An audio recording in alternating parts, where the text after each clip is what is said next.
Dope addicts are here. Mm-hmm. Why? On this day. Yeah, on this day. 40 years ago. Yeah. Elvis Elvis Presley. left the building. I knew you were going to say that. The king. For good. Well, you could call him the king. You know what his last words were? Corn. Huh? Corn? Think about where he died. Well, he died on the toilet. Corn. What? He died on his throne because he's the king. Just think about it. Anyway, he, I like that version of that song. So Dead Kennedys from Fresh Fruit for Rotting Vegetables. Yay. But I also love Elvis's version of it because he is at his most Elvis-y doing that particular song. You know, he's just in that Elvis-y thing. Mm-hmm. So, Elvis Presley on the toilet. The corn. Because he was constipated because of the opioids. Yeah. Yep. No, Yeah. that is why. That is, yeah. Well, yeah, he was plugged up. Yeah, He he was couldn't. plugged up. You know, Metamucil Yeah, could have that's- saved Elvis if you think about it. Well, If he you'd ate only- all those peanut butter and banana sandwiches. You'd think that would have moved through him a little bit. This is the part of the show where this doesn't count. No. None of this counts. No, we don't. Yeah. This we'll officially begin the program in a couple of minutes. But, And we need your help with that by checking in. yeah. 877-602-9696. And we have Twilight Concert Series tickets to give away to one of you. I think I am like many Americans today, and I'm puzzled. And I think many Americans are asking this same question that I am asking. So what about the damned infrastructure? What about infrastructure? I don't think anybody's. What about infrastructure? I don't think anybody's. That's what I tuned in to hear about. Infrastructure.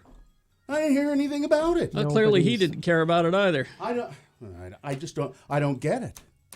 I did learn, but I learned.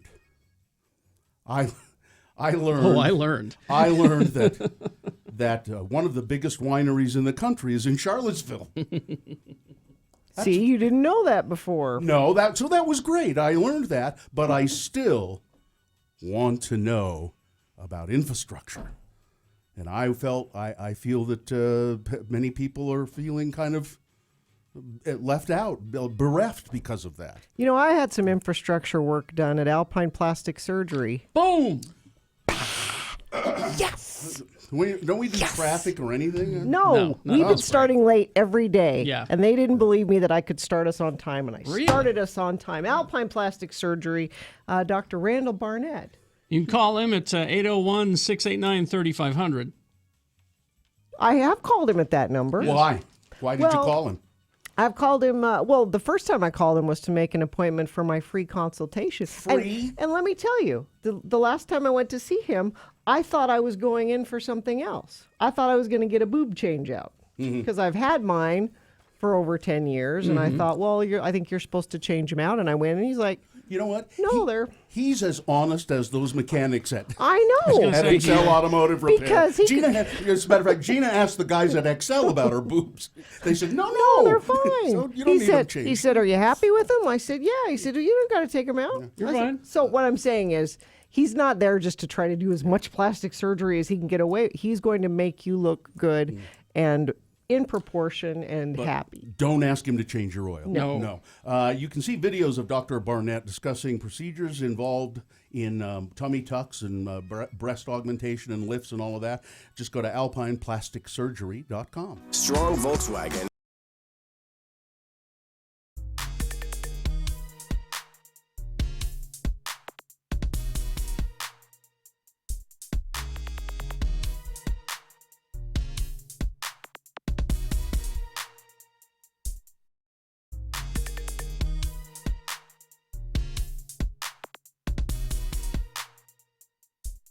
And tamarind.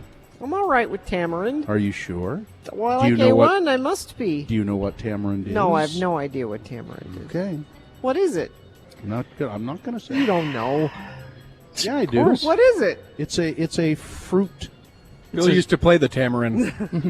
In the Mamas and the Papas. In the Salvation Army, I was the tamarind player. Hey, Mr. Tamarind Man, play a song for me. We did it It's again, the Gina B yes. and Richie T. There it is. That's the show you're going to get. Does anybody here know what a tamarind is? It's a fruit. Now listen while I play my green tamarind. It's a It's like a citrus kind of a yeah, fruit. it's kind of sour. It's very Yeah. sour. One of my favorite things to get at a Vietnamese restaurant is tamarind broth soup. I like to get tamarind sodas It's at related. Mexican places. It's related to the date. Oh, I had no idea. There you go, tamarind. Cousin of the date? Or I think neighbor? no, it's related. So I believe it's an uncle. It's an uncle to the date. Uncle Tamarind, shut up. We're tired of your stories about flavoring A1. We don't believe you. Oh, these people have brought us a cake. No, that's oh, not no. for us. It's for size 9. Happy it your 25th birthday It's a Oh, happy birthday. You know what would be really funny is if that cake slid out of the pan right now onto the floor. Holding it kind of sideways.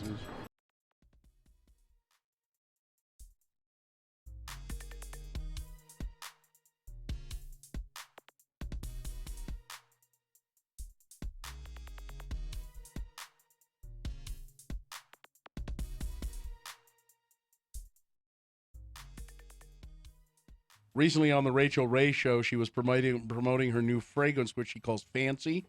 It's $85. She sprayed some in the air and then started naming all the benefits. The main one was that it allows you to fart and nobody can smell it. That's a selling point. That's what she said. She said if you're in an elevator and you're wearing this perfume. She's a classy one. Do they have a guy's version?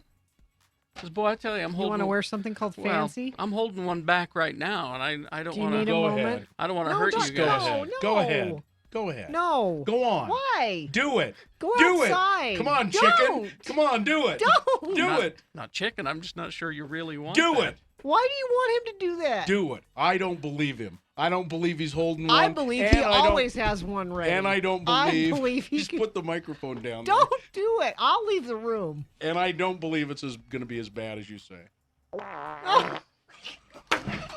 Jeez. What, you weren't serious? That's the lowest we have ever sung on the radio. And I didn't even go all the way. Oh man, There's more. that's dangerous. Yeah, he did. I made him. I made him. You know how I am with peer pressure. Here, Carrie, have a drink. Here, Carrie, fart. You know, pull my finger. Listen, it started when I was a do kid. that. It started when I was a kid. My dad used to make me pull his finger. He did.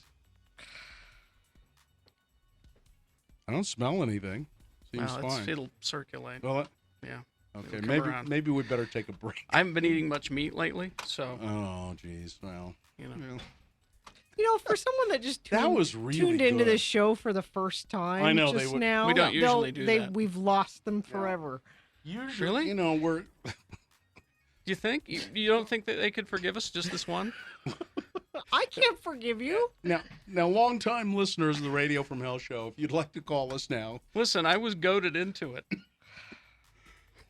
I did. hope I you're pushed both him. happy. He was calling me names. He I was pushed pointing him. at me. I pushed him. It's a good thing there wasn't a cliff. I'm glad we don't have a sponsor for the Boehner right now. Yeah. Well, I don't think we'll ever have Nope. one either after that. Oh my God. He made me. All right.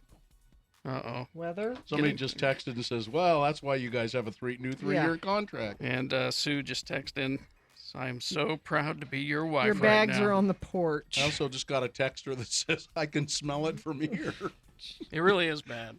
Is it? Well, I've been holding it all morning. I haven't had a chance to Yeah. leave. I know what that's like. I figure I'd be fine until, at 10. Yeah. It really started to kink up, and then you talked about that perfume. Oh God, I can't believe you did that. Now listen, how do you guys know it wasn't just a recording It of a wasn't. fart? He put the Shut up. microphone Yeah. down. Shut up. It could have just been a recording of a No. fart. You don't know.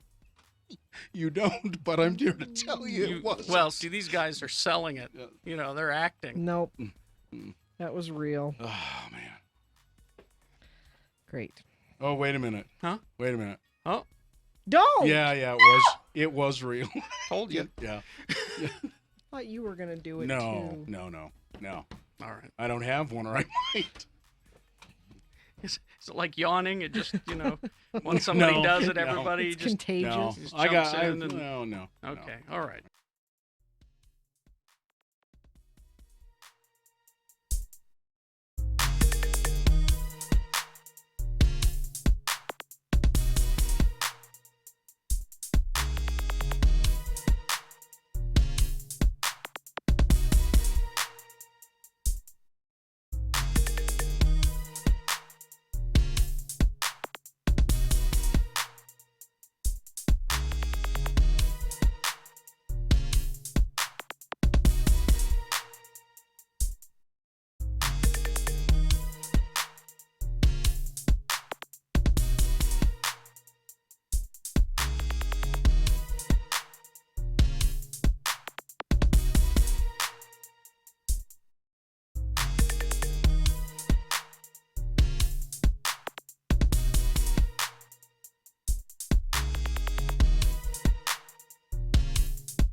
Part of the Radio from Hell show. Call 877-602-9696. Radio from Hell. Carrie, Bill, Gina on X96. All right, now we'll officially begin the program here, and then take your check-ins. We need to know what you're doing, how things are going with you today.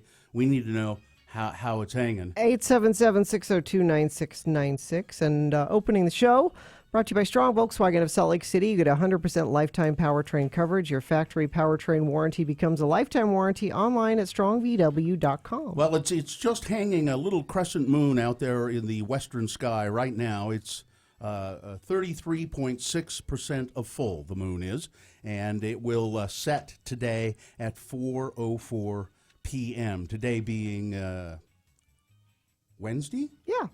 Huh. I lost today somewhere. Wednesday.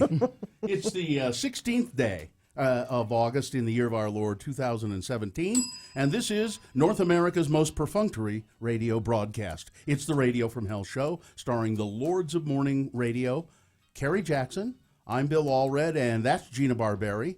The senior executive producer of the Radio from Hell show is I'm a Mess, Richard Stedman. Dylan Allred is producing video for the show, which you can see at x96.com/live. Nick's your buddy, Nick's your pal, is helping with the show today. And that girl is still here helping with the show as well. I know her name. Well, you keep it to yourself. I just don't want my heart broken, all right? Because if I know her name and then she leaves by the end of the week, I will feel bereft. So if I don't know her name, I don't have to worry about it. All right. Coming up on the show today, things that must go, and we will have a visit today at about 8 o'clock from the Democratic candidate for Congress for the Jason Chaffetz seat, Kathy Allen. She'll be going up against Provo Mayor John Curtis. It looks like at this time that's who's in the lead. Yeah, Curtis, he's got it. You think so? Yeah, he's got it. Chris Herrod is refusing to concede because he's a turd. Because he's a nut. He's a turd nut. Hey, turd nut. All right. So that's Anyway, that's all coming up. So a random person checking in will win Twilight Concert Series tickets. It happens Thursday nights now through August 31st at Pioneer Park in downtown Salt Lake. Don't miss Cat Power Tickets are only $7.50 in advance, $10 at the gate, or you can go to twilightconcerts.com. Oscar in Indiana checking in. HVAC Shin checking in, getting my stitches out today. Oh, what happened? Did you have an HVAC cut? Probably. Let's go to Jay. Jay? Hi, Jay. Jay is our local lift driver, it says here. Yes. What kind of a lift do you drive? Is it a heister? Is it a forklift? What is it? We just do your lift. We got a Jetta Turbo, all black.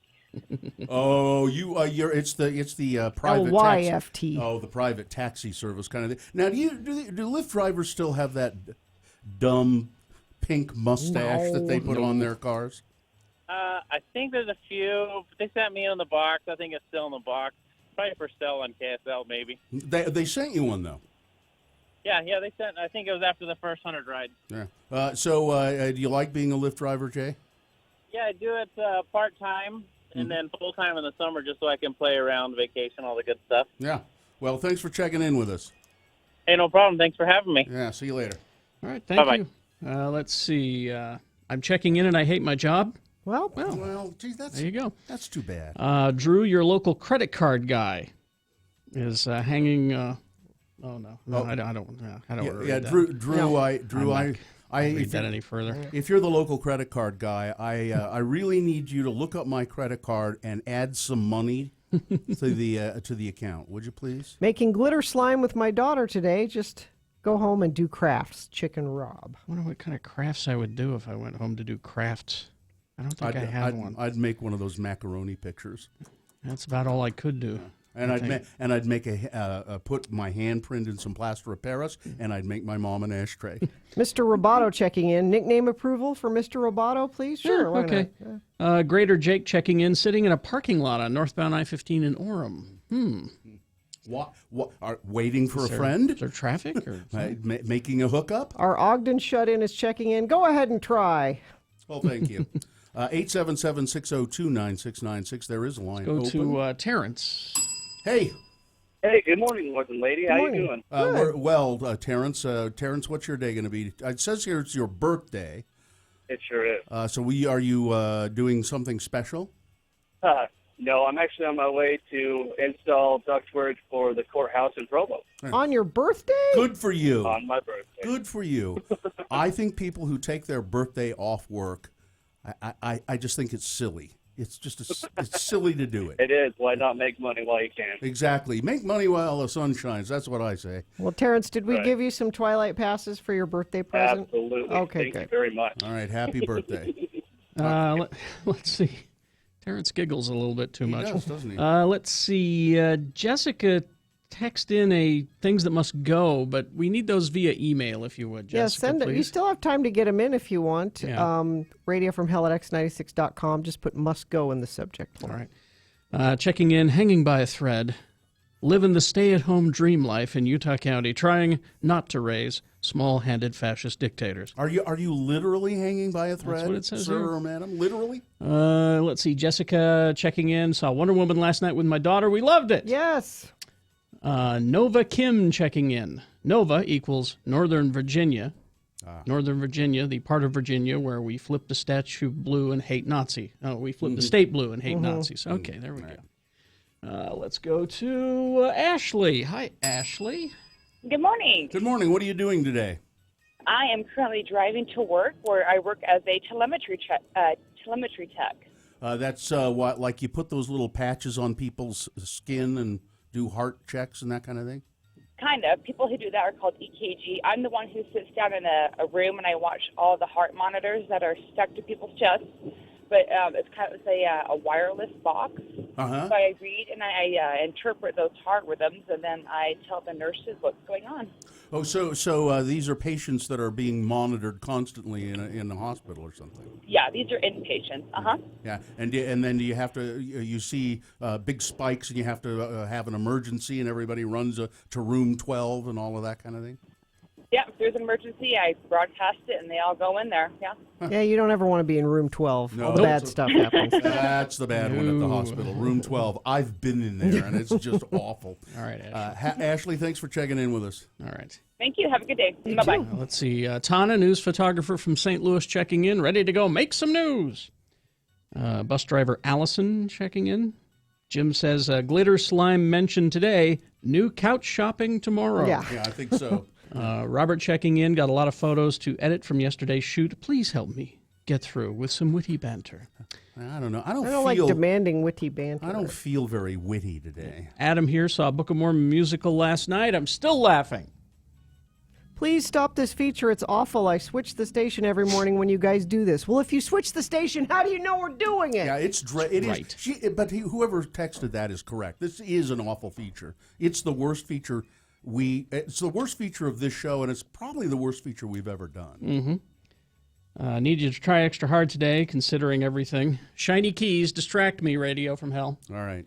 All right, well, we'll try. Well, maybe we shouldn't talk about infrastructure or anything like that, or wineries, or Well, you know, Bill, my liberal blindness will not allow me to be objective about this, you know, because... Maybe we just shouldn't talk about it at all. Anyway. But we do have things that must go coming up, and if you do have a last-minute things that must go, please email them in, radiofromhell@x96.com. It could be read like 10 minutes from now on the radio. Yep. Yeah. Do you think that Dr. Hoops could fix that liberal blindness with LASIK surgery? I know he would like to. I know. Yes. Yes. We've had those fine talks. political discussions with Dr. Hoops. Listen, if you use reading glasses, now maybe your vision is just fine, except when you try to read something. You can get rid of those if you go to Hoops Vision and have the camera inlay procedure. That's KAMRA. Yes. It's especially designed to restore reading vision for people who are over 40. Stop talking about what a pain it is with the reading glasses, and call Hoops Vision. It's this little round doohickey. It's like a ring. Yeah, it's like a ring, and it's got these... Well, they can explain how it works there at Hoops, and your first appointment is free. Absolutely. Call them, 877-30-LASIK. That's 877-305-2745. Of course, you can always find out a lot more by going to hoopsvision.com. Oh, Gina. See, I forgot how to do my job. My liberal blindness is not... I'm sorry, I jumped in too early. Yeah, it's just... Crash southbound I-15 at Center Street in North Salt Lake. Crash northbound I-15, 1600 north in Orem. 3 left lanes are closed there.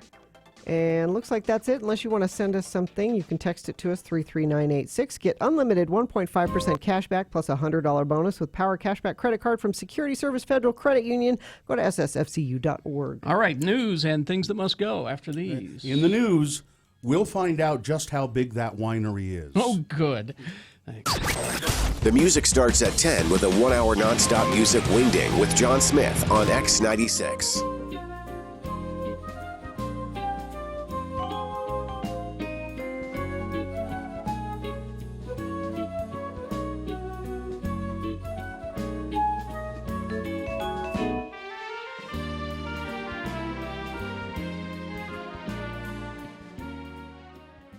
I've got a show. Crap. I'll be playing Flynn in Twilight. Light. Light. Lite. Lite. Yep. I'm the bully. You know. Are you the wolf boy? No. You're not the no, wolf boy. No, I wish. I pitched to be the guy who takes his shirt off at one point for no you reason. love to take your shirt off. I absolutely do. Kind of like the Will Ferrell of this station. Okay. But no, the show is I'm the only guy that looks like he could beat up another guy in all of theater in Utah. So They're all pale, vegetarian. yeah, and you thin. know. We had plenty of people who could play the vampire type, but not very many who could play the bully. Derp, derp. I'm I'll guilt you guys into that show another time. I'm a shed vampire. Derp, derp. I'm the only one who goes to your plays anymore. Oh, I went. Oh, yeah, you did. And Gina may come to this one because it's a Twilight spoof. Derp, derp. Yeah. Maybe. And we all know Gina loves The Twilight. sparkly vampires. We got this. Are you going to sparkle? He's I don't sparkle because I'm not a vampire. He's a bully. But is But the we do have a vampire sparkly going to vampire. sparkle? You Okay. bet. And a Bela Lugosi vampire, too. Undead. So, like, there's this old-fashioned vampire. Don't worry about trying it. to figure out what the young vampires are. I don't understand this. You kids today. I don't understand this. And you're fast running. What is this? You can go outside. What? Yeah. What? Can you see yourself in the mirror? That's what I want. Look, have some wine. All right. Guess we just sort of wrote the play, didn't we? Is that it? Wrote and ended. And performed. There you go. Kids, there's something the matter with kids today. Kids, they go and sparkle outside in the day. There it is. Yep, little musical number. Yep. Easy. Desert Star Playhouse. Be there. The shut'll come out tomorrow, and he'll be able to stand outside. I hate him. I miss the sun.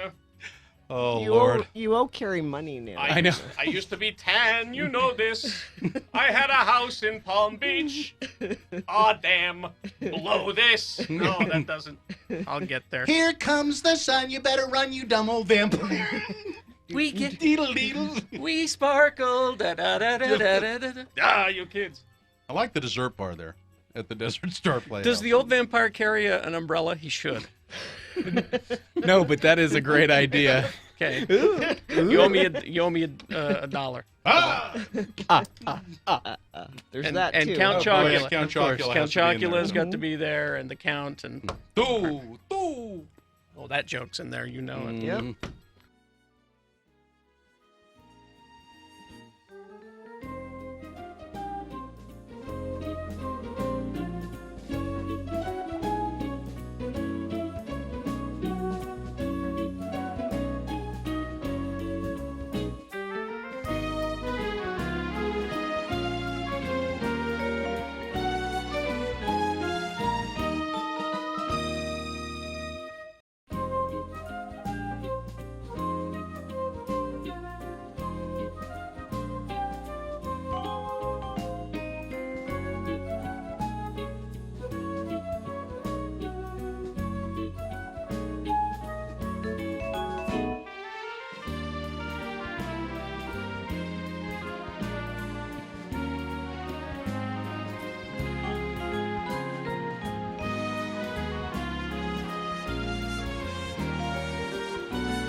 All right, 6:33 right now. We'll do some big boy news, and then we'll do some things that must go. News brought to you by. Get 2 season passes to Solitude Mountain Resort with your qualifying new Chevy purchase at Riverton Chevrolet, your home for big savings, small prices. Go to rivertonchevy.com. All right, before we get into it, it's a crime story for Gina. Good, because I need some good news. A male stripper, Perfect. haven't heard this one yet, have you? No, I haven't. From Tampa, is accused of stabbing his partner multiple times in the eye Oh, God. with a pen Ugh. because he suspected his partner was a cannibal. Is this Florida? We got the, Yes. the spice going? Tampa is, last time I looked, Tampa was in Florida. Justin Calhoun being held without bond on an attempted second-degree murder charge. I believe if you go to x96.com/live, Is that him?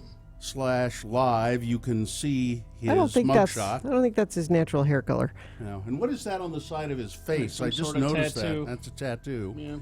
Yeah. Justin Calhoun being held without bond on an attempted second-degree murder charge after he attacked Mark Braun in his Key West home. Calhoun told police that he and Mr. Braun were in a relationship and that the incident started because Calhoun suspected Braun of being a cannibal. Well, he didn't want to get eaten. The two of them got into an argument. Mr. Braun apparently picked up a gun. Mr. Calhoun managed to take the gun away and tried to shoot Mr. Braun with it, but the gun jammed. Mr. Calhoun then stabbed him in the eyes with a pen and stuffed a piece of wood in his mouth. Take that, cannibal. He was arrested shortly after that. All right. I knew you'd like that story. Thanks. So here we go. During an intense back and forth with reporters yesterday afternoon, President Donald Trump came close. Well, not close. He did defend the demonstrators who gathered with white nationalists and neo-Nazis to protest the removal of a Confederate statue in Charlottesville, Virginia. There's good people there. There were very fine people on both sides, Trump insisted. The press conference at Trump Tower was originally scheduled so Trump could talk about the administration's infrastructure plans. Instead, it became a series of chaotic moments as the president fiercely defended his initial response to the white supremacist protests in Charlottesville that led to the violence and death of 3 people. And once again, he blamed many sides of the conflict. He claimed members of the alt-left, which is not a thing, were also responsible for the violence. I didn't wait long, Trump said of a response. I wanted to make sure, unlike most politicians, that what I said was correct and not make a quick statement. Well, because it was a fine statement. He's known for, mulling things over and hearing everyone out before making a... What about the alt-left that came charging at you say the alt-right? Do they have any semblance of guilt? Do they?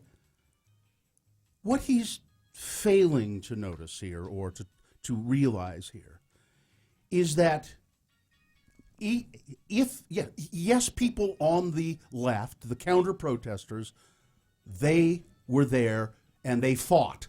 They fought with Nazis. Here's my favorite. And white supremacists. Here's my favorite. That's who they were. It's like, what do you say? Would you in World War II, would you have said to General Patton, hold off, will you? Let's hear both sides. Here's my favorite tweet about it. Yes, the cancer was aggressive, but that chemotherapy was also very aggressive. There were people wearing Nazi insignias and chanting "Death to Jews, death to Jews, blood and soil, blood." That's another. So okay.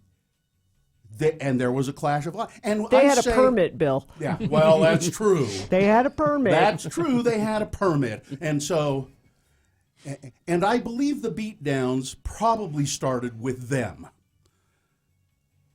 But who, it's just insane. It's insane. I know. Here's the only good thing I think maybe you could say about any of this. Is somehow these groups, and you figure it out why, are now becoming more and more emboldened. I'm not going to say it. You're not going to draw any conclusion. No, I want you people out there to figure it out yourselves. Why these right-wing Nazis and white supremacists feel so emboldened. And then, let me just tell you why I say this is a good thing. And they're more emboldened. They're coming out of the shadows so that we can crush them like the cockroaches that they are. Now, some people are giving some GOP lawmakers credit, saying, well, they sent out a tweet about this. Which one of them is going to stand up on the floor of Congress and finally say, enough? Well, I'm not impressed by tweets anymore saying, well, white supremacy is bad. And who is going to be the one that stands up and does that? Because it's way past time. And I'll say it again to you so-called rational Republicans. You own this. Yes. And he's going to drag your party into the abyss with him unless you kick him out. There are members of the Republican Party who I heard yesterday, Lindsey Graham, many others, who are saying, no, this is unacceptable. Well, they're not. Well, I don't know. Maybe they will. I'm tired. I'm not giving Orrin Hatch or Lindsey Graham or John McCain or Paul Ryan, who all tweeted good things about this. The tweeting is not enough. That's not enough. Somebody stand on the floor of Congress. If you're going to impeach Bill Clinton for having consensual sex, No, it wasn't about the sex. It was about lying about the whatever. sex. That's what they'll tell.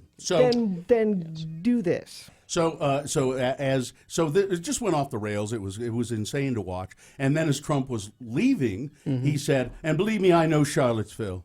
I know Charlottesville. I own a winery there, one of the biggest winery in Charlottesville." Well, that's not even really true. He bought it, but he gave it over to his son, Eric, who runs it, and it's not the biggest winery in Charlottesville. There are several. There are more than 10 wineries in that area. It's about number 5. Not the biggest at all. What? And just because you bought a winery in Charlottesville doesn't mean you know anything about Charlottesville. He's stupid and dangerous. Well, now and he needs to go. And if you're still defending him, Nazis. No. Okay, I just have that word, Nazis. Now let's. There were. Predictably, a lot of the news people on television. Well, they try. Sometimes they didn't. They couldn't even process. They were stunned. They couldn't process. How are you? Can you be objective? They were just sitting there going, "Wow!" Even there were people on Fox News, yes, who were covering it, and they cut back to the people on Fox. Normally, a Trump supporter, channel, and the co-hosts of The Specialist, which was on at the time, were just shaking their heads. And the anchor of that show, Guy Benson on Fox, said, the president has lost me. I'm not. There's no way I can support this. There are more speaking out against this than there are for it. Yeah. My liberal blindness apparently has been affecting a lot of people. Let's quickly look at the local stuff that happened yesterday. Provo Mayor John Curtis declared victory in the Republican primary Tuesday night against his 2 staunchly conservative rivals in the special election to replace Jason Chaffetz. The Associated Press called the race before 10 p.m. Chris Herod has said, "I'm not conceding yet." Danny Ainge's kid, Tanner, he conceded. Chris Herod, the last I looked, was behind by 1,000 votes or more. But he's still not going to concede, he says, until all of the other ballots are counted. There's a good thing about John Curtis winning that, which I didn't realize. And I was interviewing Steve Urquhart yesterday for the Let's Go Eat show in an episode that'll be up in a week or so. And he said, "No, listen, if Curtis wins, which I think he will, this is a good thing because it means that maybe the caucus system is pretty much dead." Because the caucus system picked Herod. Picked Herod. Oh, that's right. And those are the ultra conservative Republicans, and they picked Herod. Curtis got in, and he won with he got on the ballot with I think petition, and then and he won because people are less conservative than the people who go to the caucus. And let's see, some of the other elections, I think we had this person in here, transgender person running for the mayor of Midvale. Remember that? Made it through. Transgender candidate for Midvale mayor took step toward history in Tuesday's primary. Sophia Hawes Tingey appeared to safely advance to the November 7th final election. All right. And all 6 incumbent mayors in Salt Lake County who face primaries, all of them survived primaries, and it looks like they'll all go forward. So, all right. Sports weather traffic. Got Greens make Tuesday your vegetable shopping day at the Tuesday Harvest Market at Pioneer Park from 4 p.m. to dusk. Find out more information at the Salt Lake City Farmers Market at saltlakefarmersmarket.org/Tuesday Harvest Market. Good news, Aaron Rodgers has rebounded with another girl who's not Olivia Munn. Really young. Marie Margolis. She's like, she's 24. He's 33. She's 24. Well, I thought she was younger than that. No. I thought she was 14. And she's a professional soccer player, so I'm very happy for... Well, good. Good for Aaron. Oh, that's sports. Weather, it's pretty cool right now. It's only 60 and going to get up to about 87 for a high today. Brought to you by Snowbird's annual Oktoberfest. Enjoy classic German beer, food, and music every Saturday and Sunday, including Labor Day through October 14th. Get all the details at snowbird.com. Crash southbound I-15 at Center Street in North Salt Lake. Crash northbound I-15 at 1600 North in Orem. It did have 3 left lanes closed. It's supposed to be clearing up pretty soon. If you see that incident and it is cleared up, let me know. 33986. All right.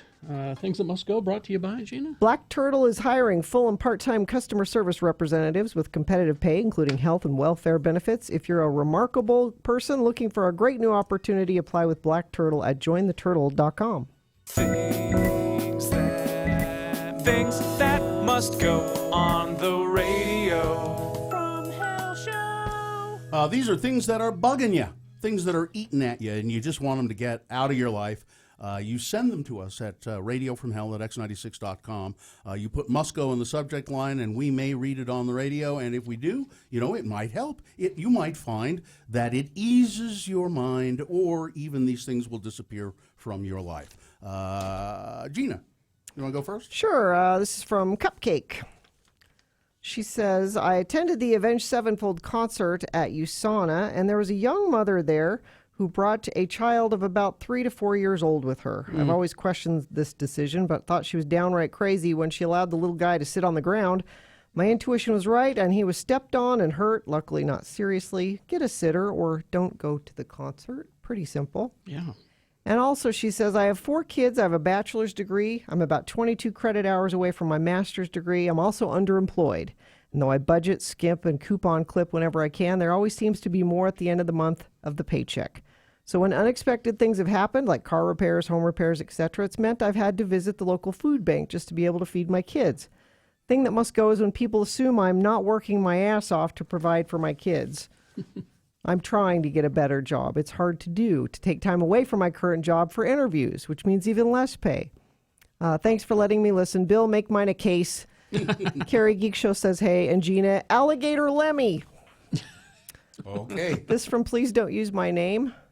I work with a guy with whom I am friends on Facebook. His wife, somewhat recently, lost a lot of weight through some program. He posted almost daily how much he loved her, how proud he is of her, how beautiful she is, That's selfie lovely. after selfie, almost puke-provoking. That's wonderful. Then the last couple of months, she gained the weight back. Aww. The posts have stopped. The claims of adoration are gone. Well, he doesn't love her anymore. It's obvious. A picture of her is few and far between. Yeah. I understand she may be self-conscious of photos, but the fact that he stopped posting how beautiful she is has coincided with her gaining her weight back. She just lost. This is Dickish Suspicious, which I think is a great band name. Dickish Dickish Suspicious. Suspicious. Boy, hard for a DJ to say. It should be a band member in some band. Yeah. Featuring Dickish Suspicious. Guar Yeah, would yeah, accept. Yeah. You want to go next, Carrie? Okay, let's see. We'll start with Jessica.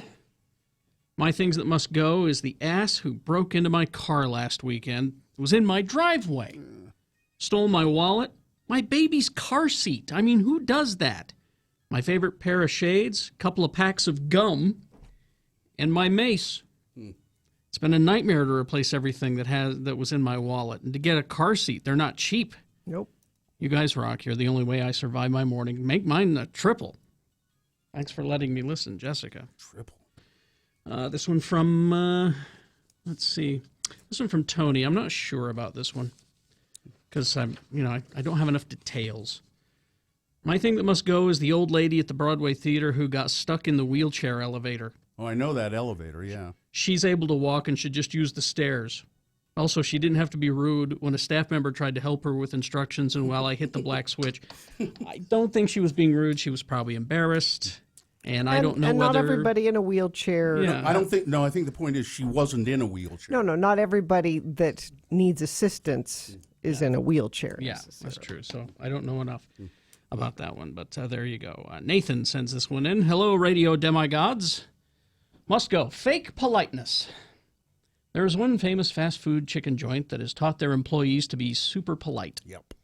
I won't give their name just in case they ever buy ad time, but they always say, my pleasure, instead of you're welcome. kind of nice, isn't it? I don't mind it. And it's, Is that the thing that must go, that they say my pleasure? Yeah. I don't like their politics, but I really do like their chicken. The fake politeness bugs the hell out of me. I know you don't really mean it.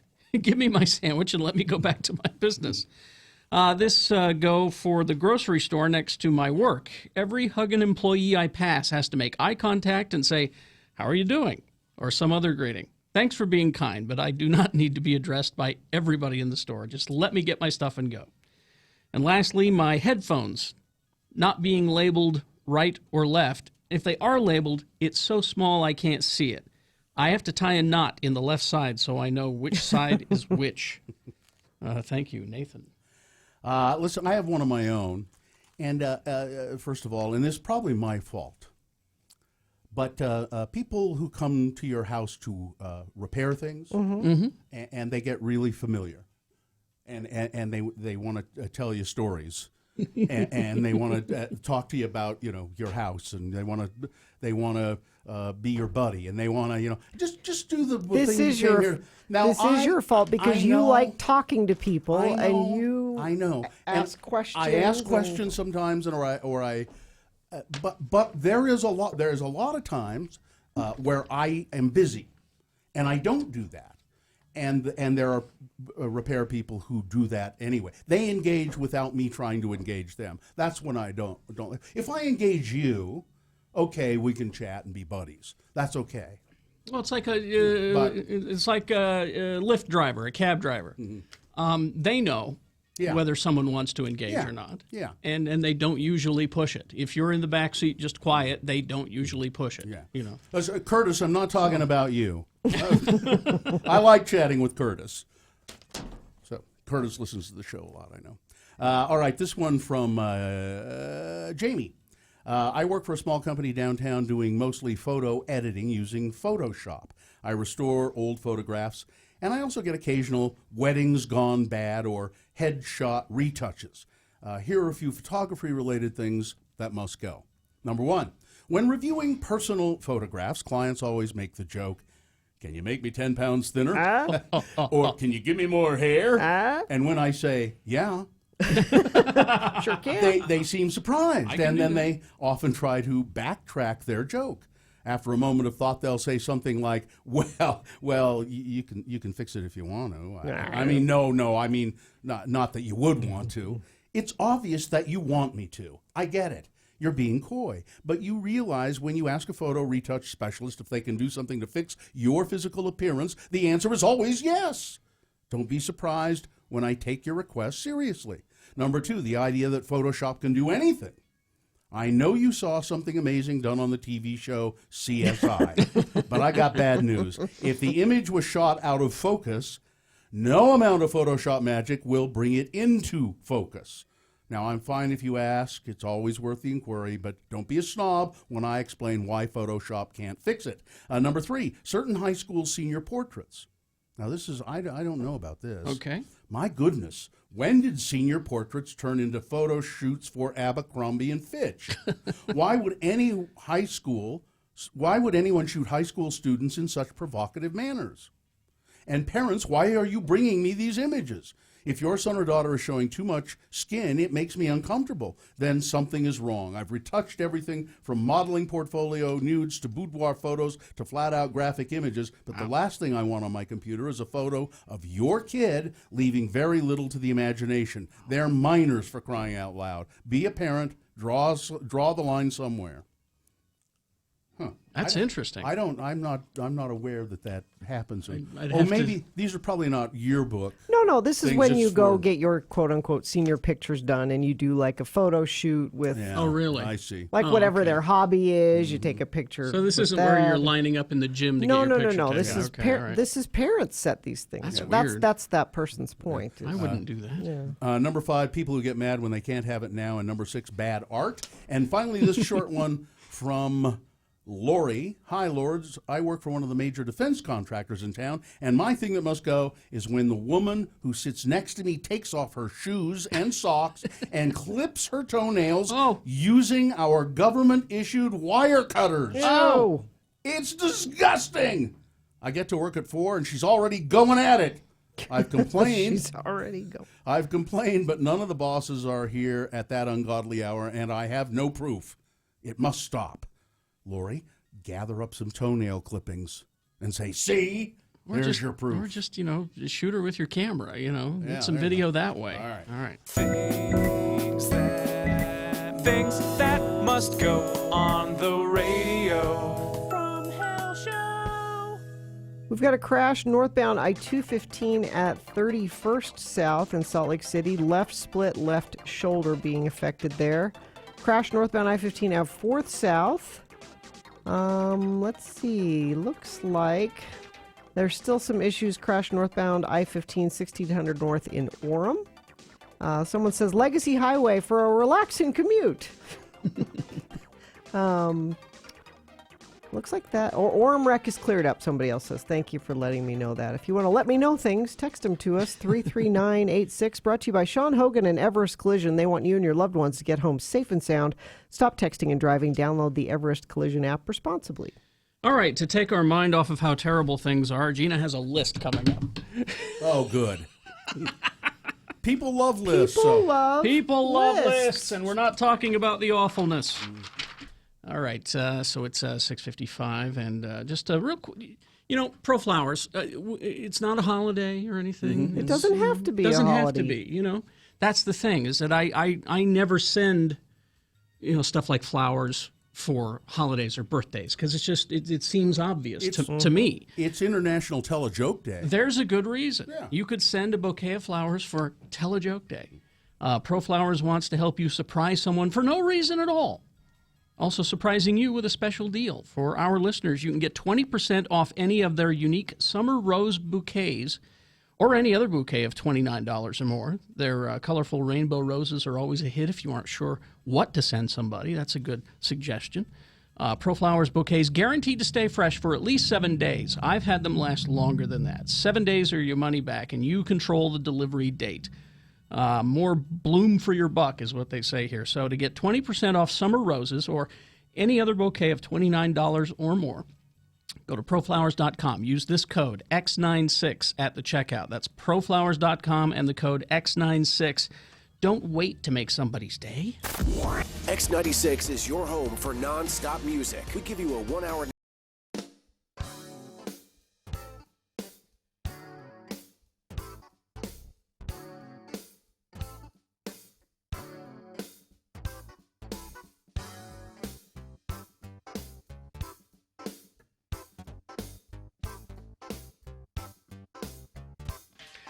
The lightning round of Ask a Bullfighter. You could still get in a phone question if you want, 801-359-9696 or 877-602-9696. But we have a lot of text questions.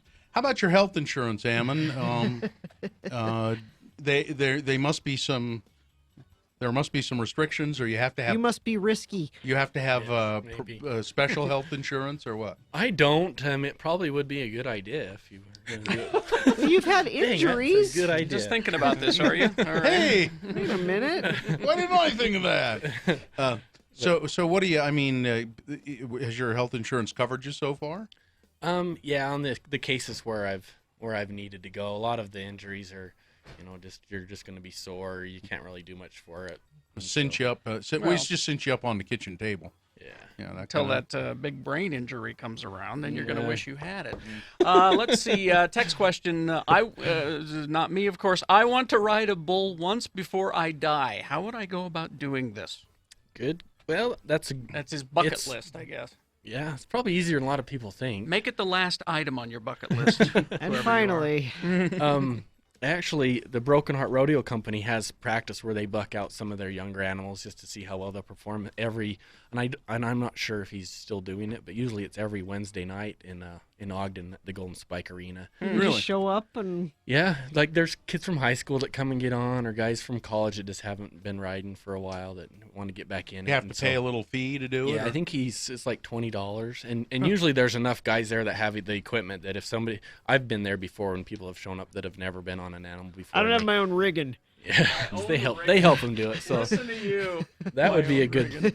And I know on the website, on the Golden Spike Arena website, there's a calendar, and it'll list on the days that they have practice. All right. Let's see. How many bones have you broken? Pretty standard question. Probably 5. 5. What was the most painful one? No, no pelvis, I hope. No, my Okay. pelvis is functioning great. That's good to hear. It's good news for your fiance there too. My worst injury is probably my ankle when I broke it and All right. dislocated it. Have you ever seen a rider or bullfighter lose their life? I have not. That has not happened. Okay. Not where I've been. Thank goodness. Let's see. Do you have to be a big guy to be a bullfighter? Yeah, I would think because you're over 6 feet, I would think you'd want to be a little guy, like a smaller target. Yeah, I don't know. I mean, I don't know if I'm big or not, but this is my size, and the guy I work with is the guy that I fight bulls with. He's about my same size, and I kind of think of it as there's more cushion for the pushing, or I can take more of a hit. And so maybe if I was a little smaller, maybe if I was smaller, I'd break more bones because I got some padding. I don't know, but And let's see. Growing up in Franklin, Idaho, where there was nothing to do, have you ever gone cow tipping? No, I actually we tried one time to see how close we could get, but they weren't really sleeping. So. Well, you got to make sure. Isn't that just a myth?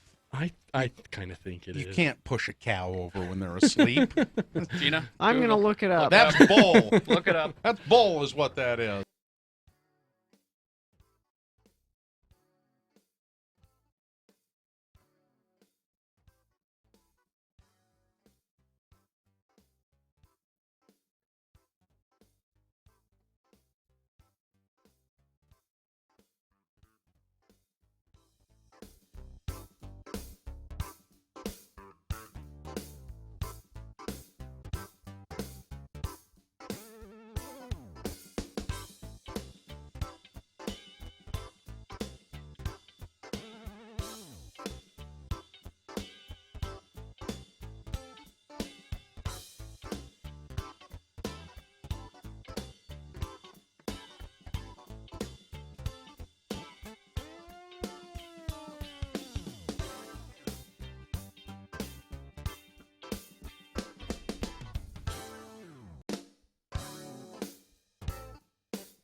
Man to man.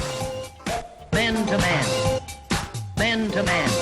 Radio from Hell. Carrie, Bill, and Gina in the morning, and alternative music all day. X96. All right, 7:03 right now, and Boehner round 1 voting coming up in a moment. Yeah. Stand by for that. Y'all are gross. Who are you talking to? Everybody. Well, I know you think that. I found a survey. Yes.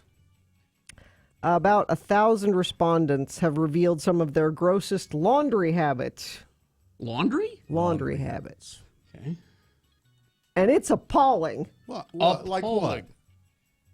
18% of men and 10% of women say they don't wash their underwear ever. What do you mean ever? Ever? Ever. Well, but how? I know. That's what. But it, there would be buildup. Ever. There would be. Yeah, you can't. No, I don't believe that. Around 85%. Do they just throw them away? Yeah. I don't. It doesn't. I think they wear See, them. you can't just put that out there without some sort of explanation. I can't believe. That's a careless list. Yeah. Is what that is. It says 18 to 24-year-olds are better with their hygiene than older people. Probably, yeah. They toss their underwear in the laundry after 1 or 2 wears. 10%, though, say they never wash them. 16% of middle-aged people report never washing their underwear. Feeling grossed out? We're just getting started, they say. Bedding is another unclean culprit. 17% of men and 7% of women report they do not wash their guest bed sheets in between guests. Yeah, I would believe that. How many percent? 17% of men and 7% of women. I think it would be Between even guests. higher than that, even. Well, Because what do you think? Oh, they only slept on it 1 or 2 nights? Yeah, you know. It's different people. Yeah. well, sometimes you don't have time, you know? You sleep in You somebody don't else's. have. How often do you have people spend the night? Well, it was a long time ago. Does the germs to go away if you leave them? Well, no, look, you can sleep in somebody else's skin. No. It was a very long time ago, and sometimes you don't have time to change the sheets. Yeah. I was usually very good about changing the sheets. So here's what you do. This is what you're supposed to do. Okay. If you're having a guest. All right. Folded clean sheets sitting on the bed. Oh. And then when your guest gets there, you say, "Oh, let me help you make up the bed." So this is so they know. This is no. It's not so they know. It's to prove how good you are. No, Right. and you're killing the mood. Yeah. You know, if you're in the bedroom, if you're headed to the bedroom, You're talking about a different kind No, of no, guest. no. You're Terry. talking about. oh, You're talking okay. about a I thought we different were kind still of guest. talking No, about no. This is a guest a room. long time ago. Besides, why do you want to sleep with somebody who never changes their underwear? This is a guest. This is like you have a room in your house where sometimes you have a friend that sleeps over. Not your bed. Not. I'll bet Richie doesn't ever wash his underwear. Well, He has a different kind of underwear. yeah, he's got. And I'd like to know when the last time he changed the sheets on his bed. Well, that's the next thing is changing your own. Yeah. So that's Well, just a guest room. If it's just your own, If it's your own, if no one has been in the bed, and again, this is a very long time ago. If it's just yourself, yeah. I'm not. You don't. I didn't change my sheets. I'm not horribly picky about that. You know, I mean, at a certain point, you'll Yes. have to change them and Yes. wash them. But my wife, she once a week. It's got. Well, yeah, it should be That's once what, a week. As a matter of fact, Sue was texting me saying, "Let everyone know that we change it was our you sheets. a long time ago. I'm changing the sheets right now." 7% of men report washing their bedding only once in the last 6 months, Richie. 6 months. You're coming after me. I'm every week. You change your Every sheets week. every week? Yeah, well, I He don't. takes off the dirty ones and he picks up the dirty ones that are in the pile on the floor and puts them No, on. they get washed every week, and the underwear. I'm sometimes at 2 different pairs a day. Well, Like if I go and that's work in my because- yard and I that's get because sweaty. you have a problem. No, it's because I mean, the religious underwear gets super sweaty in the heat, so you end up sweating them through and then have to change it out. 43% of women say they do what we all do is change their sheets once a week. Yeah.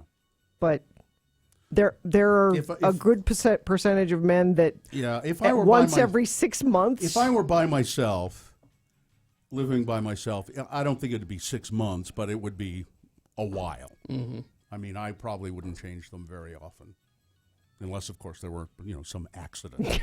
Like eating a bowl of vegetable soup in bed and it spills. See, I like that in a hotel though, when you get clean sheets every day. I like if I could go further that way with it. Yeah, and a lot of times I'll put the hanger on the door saying "Do not disturb," and I don't get the sheets changed.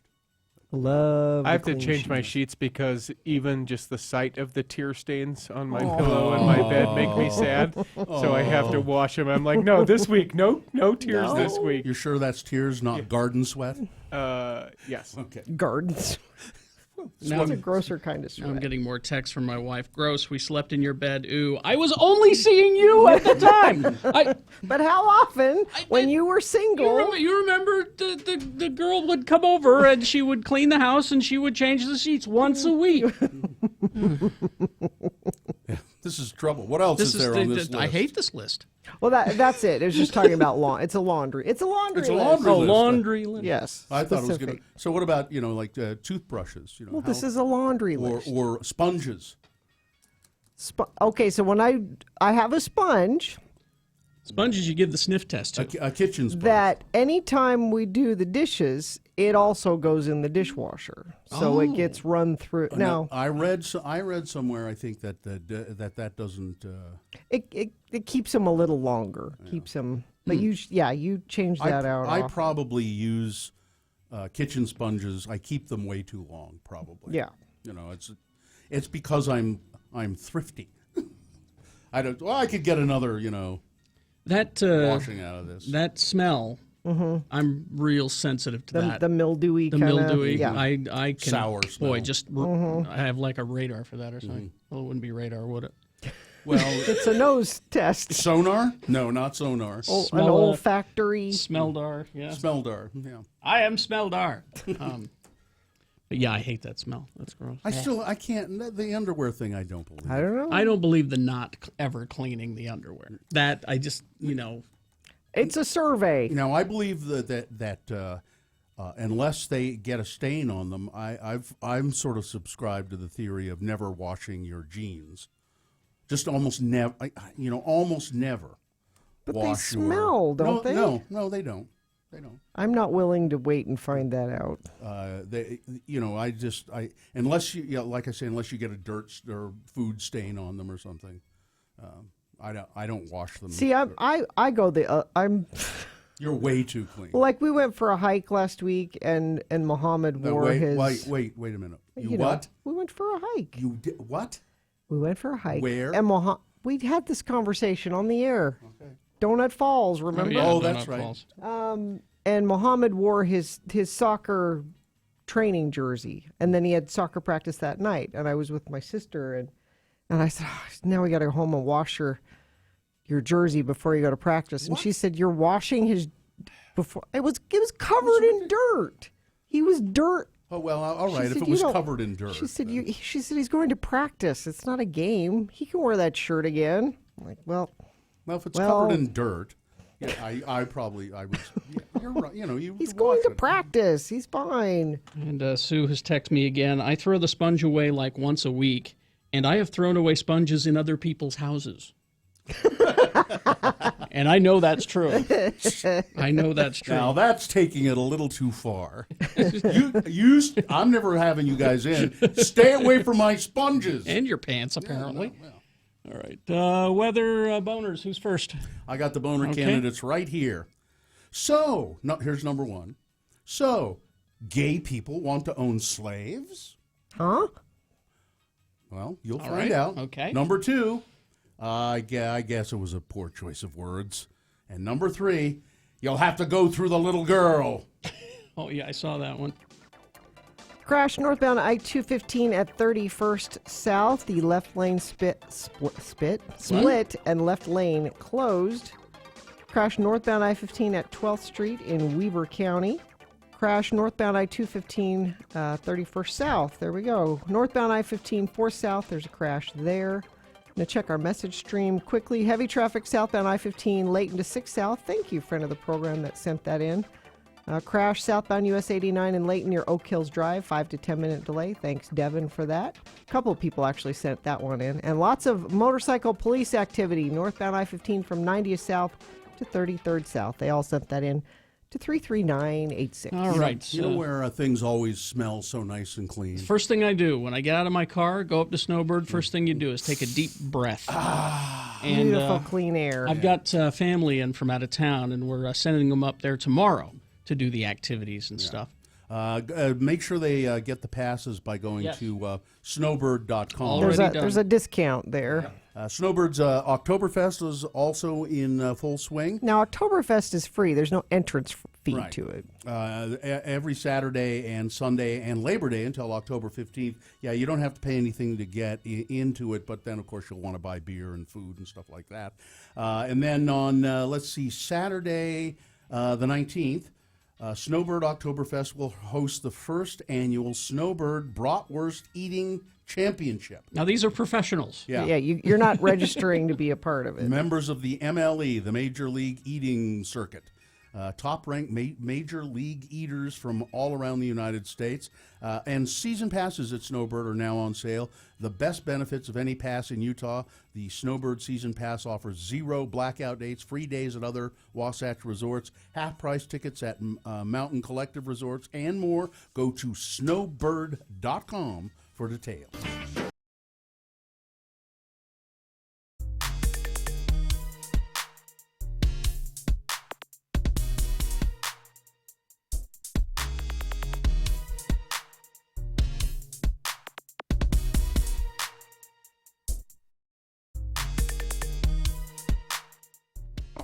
I'm a bad mom, I can tell you about real quick. Really? Well, we know you're a bad mom, but go ahead, tell us. Quickly, we're at Gray Whale. You can come by and see us, Gray Whale up by the U. Come and get a first-hand look at a really bad mother. Yeah, I'm right here. So last night was country fair at Festus's school. Now, country fair is not like chickens and cows and like you pies. would. Yeah, that's why they call it a country fair, because it has nothing to do with that. No, it's a country fair. Oh, it's okay. So it's not a country fair; it's a country. It's fair. a country fair. Australia. Yeah. Yeah. What country did Festus have? He had Iraq. Oh, Of course he did. Yeah. And so yesterday. Is that because they knew his father's a terrorist? No, he has a brother who's serving in Iraq. Oh, that's okay. He's been there forever. I wish he'd come back. But yesterday, after school, Festus said, "Well, everybody said they're bringing food." As you know, you have the display board with all your information, and everybody's bringing food from their various countries. It would have been nice, honey, if you'd let me know that before, Right. 12 hours before school. So I look around the house and I see that Did you have some hummus or anything? well, the mother-in-law had just come back from Egypt, and she brought this big container of baked goods from this Egyptian bakery, and the container had Arabic all over it, and they were Egyptian pastries. I'm like, that's close. Wait a minute. If you were to Close? say that to your husband, Well, your so- Egyptian well, husband, He's out of town, I'm guessing. So that's close, and there's Arabic on it. So you set that on the table, and it'll look Yeah. it'll fool 'em. authentic. Yeah. So we go to the country fair and The country fair. the country fair, and come back, and Joe stayed with the little kids at home while I took Festus to the country fair. And Joe said, "What happened to The pastries The that I was so looking pastries. forward to eating. And I said, well, he didn't have any food for his display, and so we took those. And I thought because it had Arabic on it that it would look. And he said, the Arabic that they speak in Egypt is not the same as in Iraq. It's like Really? that would be like if you took, Yeah. pastries from Let's take some Spain French pastries to a and- Mexico Yeah. country. Yeah. Oh, I'm like, they didn't know. Nobody knew. It's Arabic. They don't know what. Did they not know? Nobody said anything. Nobody Of course said they it. didn't No. know. Yeah. Was he angry at you? Did he get angry? A little bit. It's like Dr. my Sam mother- wants to talk about anger today. It's like my mother brought these all the way back from Egypt for me. For me. Did people eat them at the They fair? did. They were gone. Were they delicious? They were really good. 'Cause You they- don't know. You didn't try them. No, I did. Okay. Before anybody else touched them, because then they've got germs on them. So I unwrapped them and tried one. You have problems with germs? Yeah. Oh, like my friend Lindsay. That would be good for you next time we're on. We'll talk about germs. Oh yeah, I don't know. Do you wear slippers at home? Or Yes. Will your feet touch the carpet? No. She Oh. won't walk bare. She won't walk barefoot in a hotel room. Really? No. No. How? And if you're out and about and you need to go to the toilet, I try to wait. Difficult. Till you get home. Mm-hmm. Difficult. Unbelievable. And she's one of these people who opens the door to the bathroom with her elbow. Yep. You know? Yep. Flush with The your whole foot. thing. I'm no fool. Do you use a straw when you're drinking at a restaurant? Yes. Wow. Yeah, she's bad. James. We're going to have a show on obsessive no. Let's do compulsive it. That's disorder, not I think. obsessive compulsive. It's Ah, being he's- cautious. That's It's Dr. different. Sam. Cautious? Yeah. You can argue with Dr. Sam? Cautious. I don't think you're going to argue with Dr. Sam.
expect me to believe that, do you? On X96.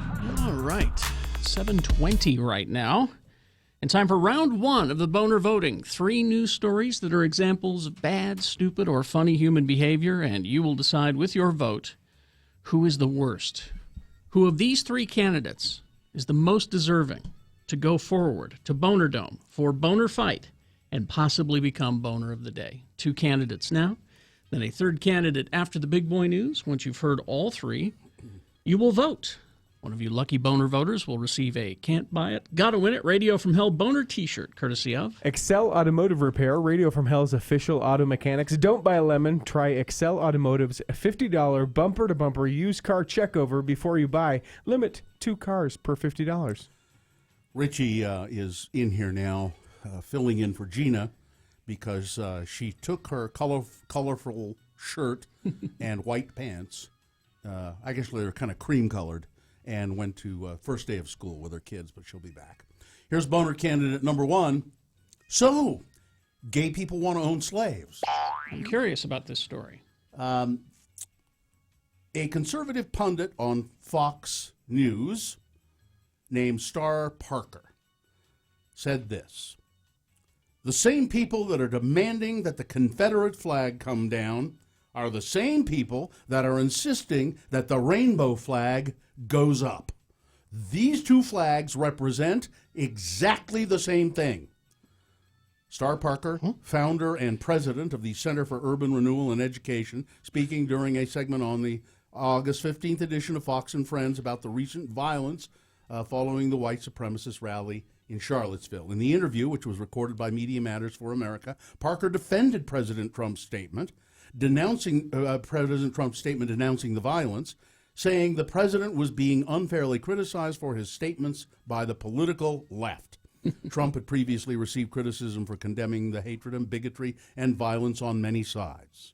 Those on the political left accused the president of engaging in false equivalency by conflating the actions of the white supremacists with counter-protesters who came to Charlottesville to oppose them. But Parker noted that the violence in Charlottesville took place between 2 groups, the alt-right, white supremacists, neo-Nazis, and so forth, and the alt-left, or Antifa. Antifa means anti-fascist group. And then she said, the point at that point was that the alt-right and the alt-left met in an American city over a very local issue. It escalated into riots very quickly, and President Trump needed to calm it down before it spread across the country. She was then prompted by host Steve Ducey, and she went on to say, well, there is a culture war here. And then she also said of the LGBT flag, the rainbow flag, these 2 flags, that flag and the Confederate flag, represent exactly the same thing. That certain people and certain groups are not welcome here. Not even in the slightest. No. Not even in the slightest do they represent No. the certain. So that's why I called this Boehner candidate number 1. So you're saying gay people want to own slaves? Is that what you mean? Okay. Boehner candidate number 2. Well, I guess it was a poor choice of words. A hotel in Switzerland is under fire for specifically telling Jewish guests to take a shower before entering the swimming pool. Wait, what? Here's the sign. The sign says, to our Jewish guests, women, men, and children, please take a shower before you go swimming, reads a sign at the Paradise Apartment Hotel, according to a photo that was obtained by the Times of Israel. If you break the rules, I'm forced to close the swimming pool for you.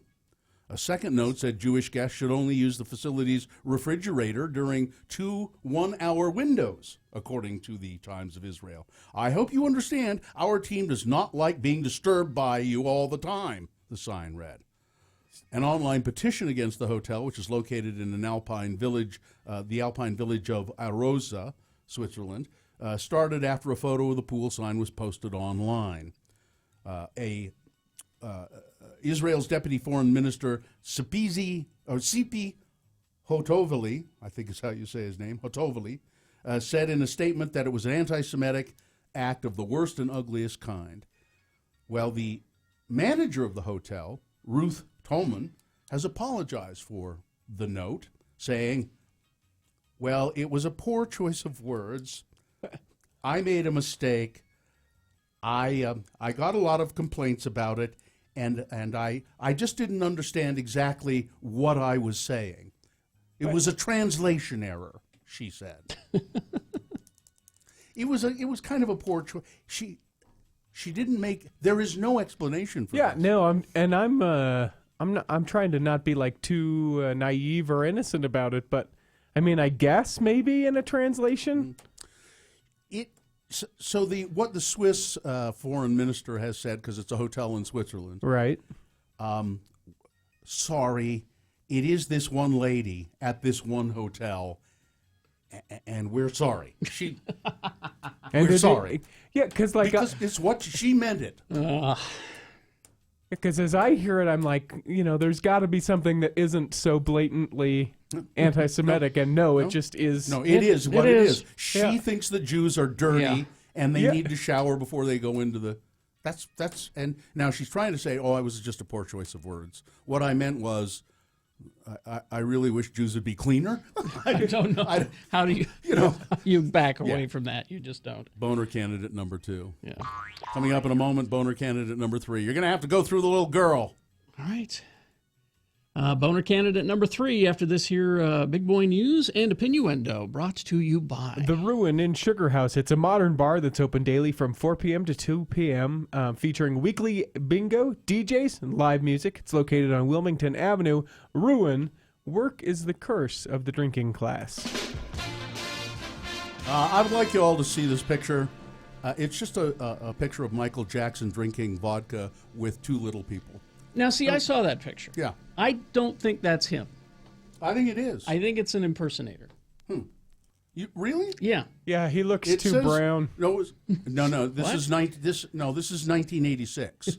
Okay. This was taken in 1986 before he'd had as much plastic surgery as he'd had. He'd had some. No, I think that's him. And I just if you go to x96.com/live, you can see it. It's just kind of a charming little picture. All right, let's. Oh wait, that's it? Yeah, That's it. That's it. It's just a picture of Michael Jackson drinking vodka with 2 little people. You know what's terrible is when you said little people. That isn't what I thought.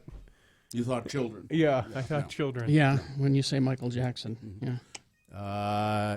So Ted Nugent says that it's his politics that have kept him out of the Rock and Roll Hall of Fame. He believes his support of the National Rifle Association has stopped him, and maybe it has. I don't know. The musician told Albany radio station Q103 that his loyalty to the NRA is preventing him from being honored by the Rock and Roll Hall of Fame. But you saw what David Crosby had to say about that. Let's see. I didn't read the further into the article.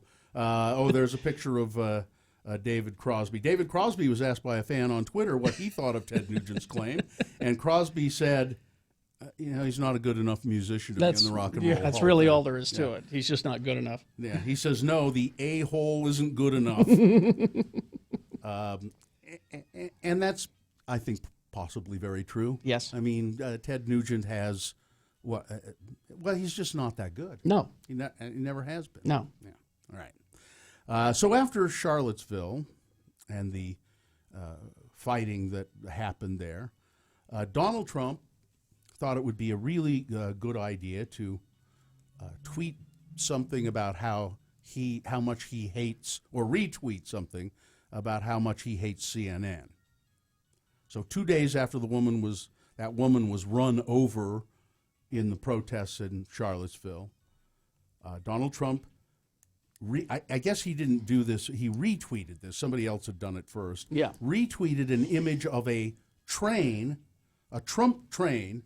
It's a drawing, and it says Trump on the side of it. It's a locomotive running over a CNN reporter. Oh, good. Yeah.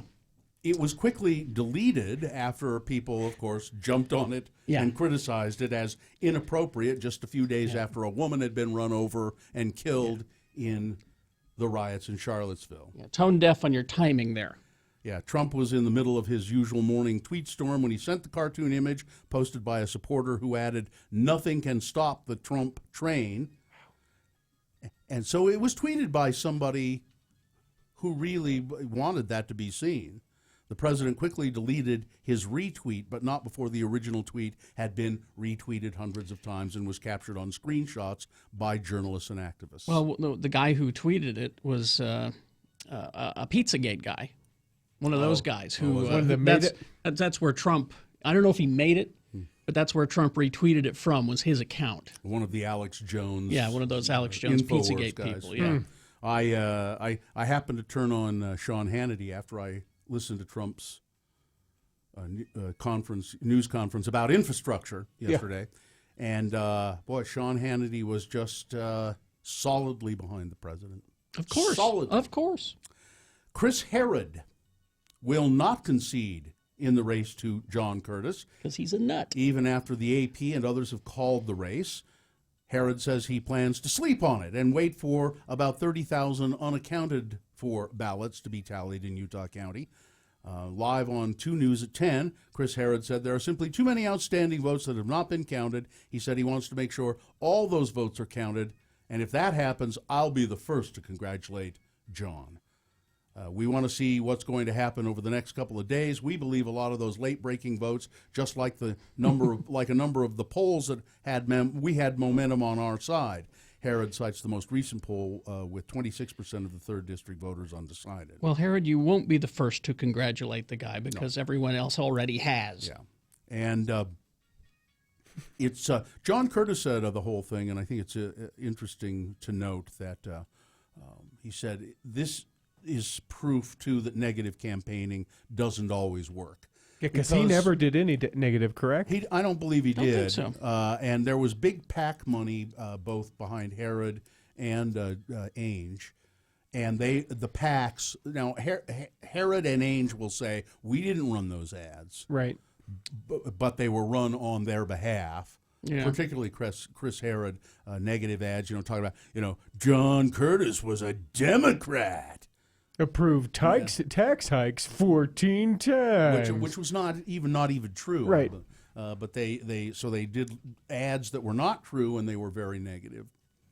In the primary election results for the Salt Lake City Council seats show that challengers to 2 incumbents have a lot of ground to make up, while 2 candidates in each open race appear to be locks for the November election. Tuesday night's final official tally, Councilwoman Erin Mendenhall got 75% of the vote in District 5. James Rogers, 78% in District 1.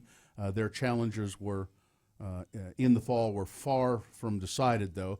Phil Carroll, Chris Wharton, evenly split, and Laura Cushman is trailing Wharton by nearly 500 votes. So there'll be some more. There'll be some contested seats in the for the council in the fall. And then finally, this. Well, you got time. We got a little more time? You could do 2 more stories. Okay, 2 more. I was going to do a story about Anna Faris talking about her divorce from Chris Pratt. She didn't really give any more details than we've heard, other than, he's gone all the time. Yeah. Okay, how about this? A woman who said she ran into the woods to escape 2 men who were burglarizing a hunting lodge that she was at survived in the Alabama wilderness alone for a month. Eating only berries and mushrooms, authorities said. Lisa Theras had been missing since July 23rd. She's at x96.com/live. When she emerged from the Bullitt County woods onto Highway 82 on Saturday, she was spotted by a motorist. Finally, the young lady has been found, and she's alive, said Sheriff Raymond Rogers. She had been out lost in the woods. She said she was drinking water out of a brook, and she ate berries and mushrooms to survive. She lost 50 pounds on her during her weeks in the woods and had a lot of bug bites and scratches, but otherwise she's going to be okay. So I guess maybe I should go get lost in the woods because it's the new Lost in the Woods diet. I got to lose some. And there's a fierce fight has erupted in the Netherlands after a judge ruled that pornography makers did not break the law when they secretly filmed an X-rated movie in a Catholic Cathedral in the city of Tilburg. Huh. The film starred the adult actress Kim Holland. She's very good. And it was shot around the church, with one scene even taking place in the confessional box. Churchgoers were so appalled by the act that a special mass took place to cleanse the church after the footage was discovered.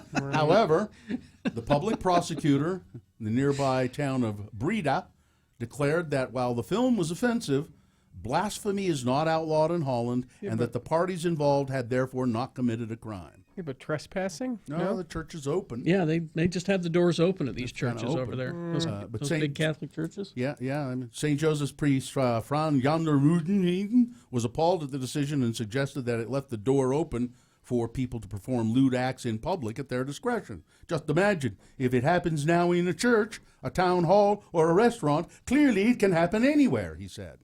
I just start locking the doors of your church. That's what I would say. All right, that's it. Weather traffic. All right. Weather, high today of about 89 degrees, and it's going to continue to feel nice and cool in the morning. It was about 56 to 60 this morning.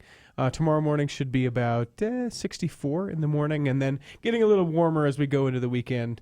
91 tomorrow. That weather is brought to you by PRA Health Sciences. They're conducting a clinical research study for people that recreationally use Xanax, Klonopin, opioids, or Adderall. Qualified participants may be compensated up to $5,550. You can call PRA at 801-269-8200. That is weather. You want traffic? Yeah. I-15 northbound. This is up in Weber County, right around 12th Street. There is an accident that's causing between 5 and 15 minutes delay, and that's brought to you by Got Greens. Make Tuesdays your vegetable shopping day at the Tuesday Harvest Market at Pioneer Park from 4 p.m. till dusk. You can find more info at slcfarmersmarket.org/Tuesday Harvest Market. Here's Boehner candidate number 3. You're going to have to go through the little girl to get to me. After allegedly using a child as a shield and leading sheriff's deputies on a chase, a Waterboro man is being held without bail at York County Jail in Alfred. Vincent Cole, arrested and charged with violation of conditional release, refusing to stop for a police officer, and driving to endanger, all Class E misdemeanors, endangering the welfare of a child, and other charges. He was denied bail. On Sunday, York County Sheriff's deputies responded to a report of a disturbance, according to a news release. Mr. Cole had allegedly been involved in a domestic dispute with his girlfriend. Now, he was not at the scene when deputies arrived. Deputies were aware that Mr. Cole had bail conditions from an arrest earlier for aggravated assault. He was suspected of stabbing somebody, and so he was out on bail for that, waiting trial. So this guy's trouble. Yeah, he's trouble anyway. So deputies searched around the Lake Arrowhead community looking for Mr. Cole, and when they tried to stop him, when they finally found him and he was trying to take off in a car, they tried to stop him. He sped up the car, but finally they were able to stop the car, and he was not complying with orders. So a deputy got out his stun gun and ordered Mr. Cole to stop. At that point, he grabbed a small child, believed to be his daughter, and used her as a shield. Jeez. 7-year-old girl. Used her as a shield. Go ahead. You're going to have to go through the girl to get to me. Oh, boy. Now, the child's mother grabbed her out of Mr. Cole's arms, and the police were able to subdue her. All right. Thank you very much. Let's review the first two and vote. Boehner candidate number 1. So, gay people want to own slaves? Is that what you're saying, Star Parker, Fox News commentator, when you say that the Confederate flag and the LGBT rainbow flag represent exactly the same thing? So gay people want to own slaves. Is that what you're saying? Boehner candidate number 2, I guess it was a poor choice of words. A sign at a Swiss hotel which ordered Jewish guests, specifically Jewish guests, you must shower before you go to this pool. Jeez. And Boehner candidate number 3, you're going to have to go through the little girl to get me. All right, let's vote. You've got to decide which one of these 3 candidates is the worst. Which one of these 3 deserve to go forward to Boehner fight and possibly become Boner of the Day. 1, 2, or 3. Remember the number of your candidate. Put that number in the message of your text. Text that to 33986. Most people vote that way. Here it comes. There they go. You can call, use your voice, 877-602-9696. Or go to x96.com and look for the box that says Round 1, August 16th. Click on that and vote. If you don't see that box, refresh. It'll appear. Easy. 300 seconds. You decide who is the winner of the Round 1 Boner voting. Let's go.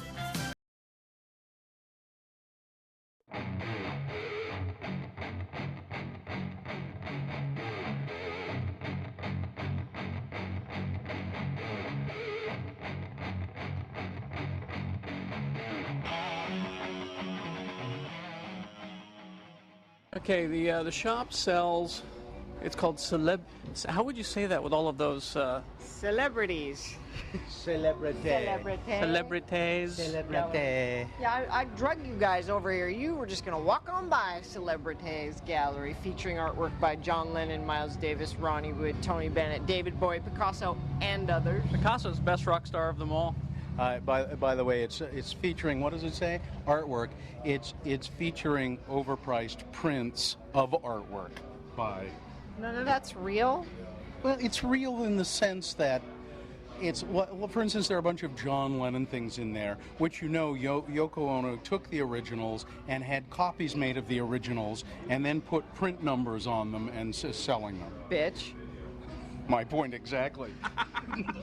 There was some something for you in there. Well, yeah, there was some artwork by David Bowie in there, and it looked like a which Yoko Ono took and copied No, and but put it's a numbers. But again, it's mass. So it's not cool. But it was David Bowie did a painting of Festus. I swear it was Festus. Festus? No. Well, I mean, he was all white and pale and alone. And alone. No, but so what if it's I mean, they only make so many of the prints, right? Or it's only cool if you can get the original. It's hard to say. There was a yeah. I mean, it really is hard to say. A lot of them say, it's number 475 out of a run of 1,000. But how many runs of 1,000 did they do? I mean, they may have stopped and then did another run. Yeah, that's how they can say a run of 1,000. I mean, it's okay stuff. I mean, I wouldn't buy it, but I mean, there was a really cool colored pencil John Belushi with in there. his shirt open and his gut hanging out. Shirt open. Yeah, that was a great thing. But it was easily $450. Yeah. Probably, yeah. And there was one thing in there I really liked. They had Hawaiian shirts. Silk Hawaiian shirts, they were about $70-$80 a shirt, but they were they're copies of shirts that celebrities have worn. Like there's one that shows a picture of Dustin Hoffman and John Lovitz standing together, and John Lovitz is wearing this Hawaiian shirt with pineapples on it, and you can buy that. You can buy that shirt. Yeah. I don't want to buy Dustin Hoffman's shirt. I don't want to buy John Lovett's shirt. Either way, they'll both have little black curly hairs inside of them, okay? And then here's the question I had, is that there was a whole bunch of drawings of the Rolling Stones, and right in the middle there was this big one of Don Knotts, and I'm wondering why they decided to put Don Knotts in the middle. That was not Don Knotts, that was Todd of Todd and Aaron. No, it was Jagger. Oh, is that who it was? Yeah. Oh. Sure look like Don Knotts. Oh, well, the older he gets, the closer they look. I mean, 1960s Don Knotts, Really? Yeah.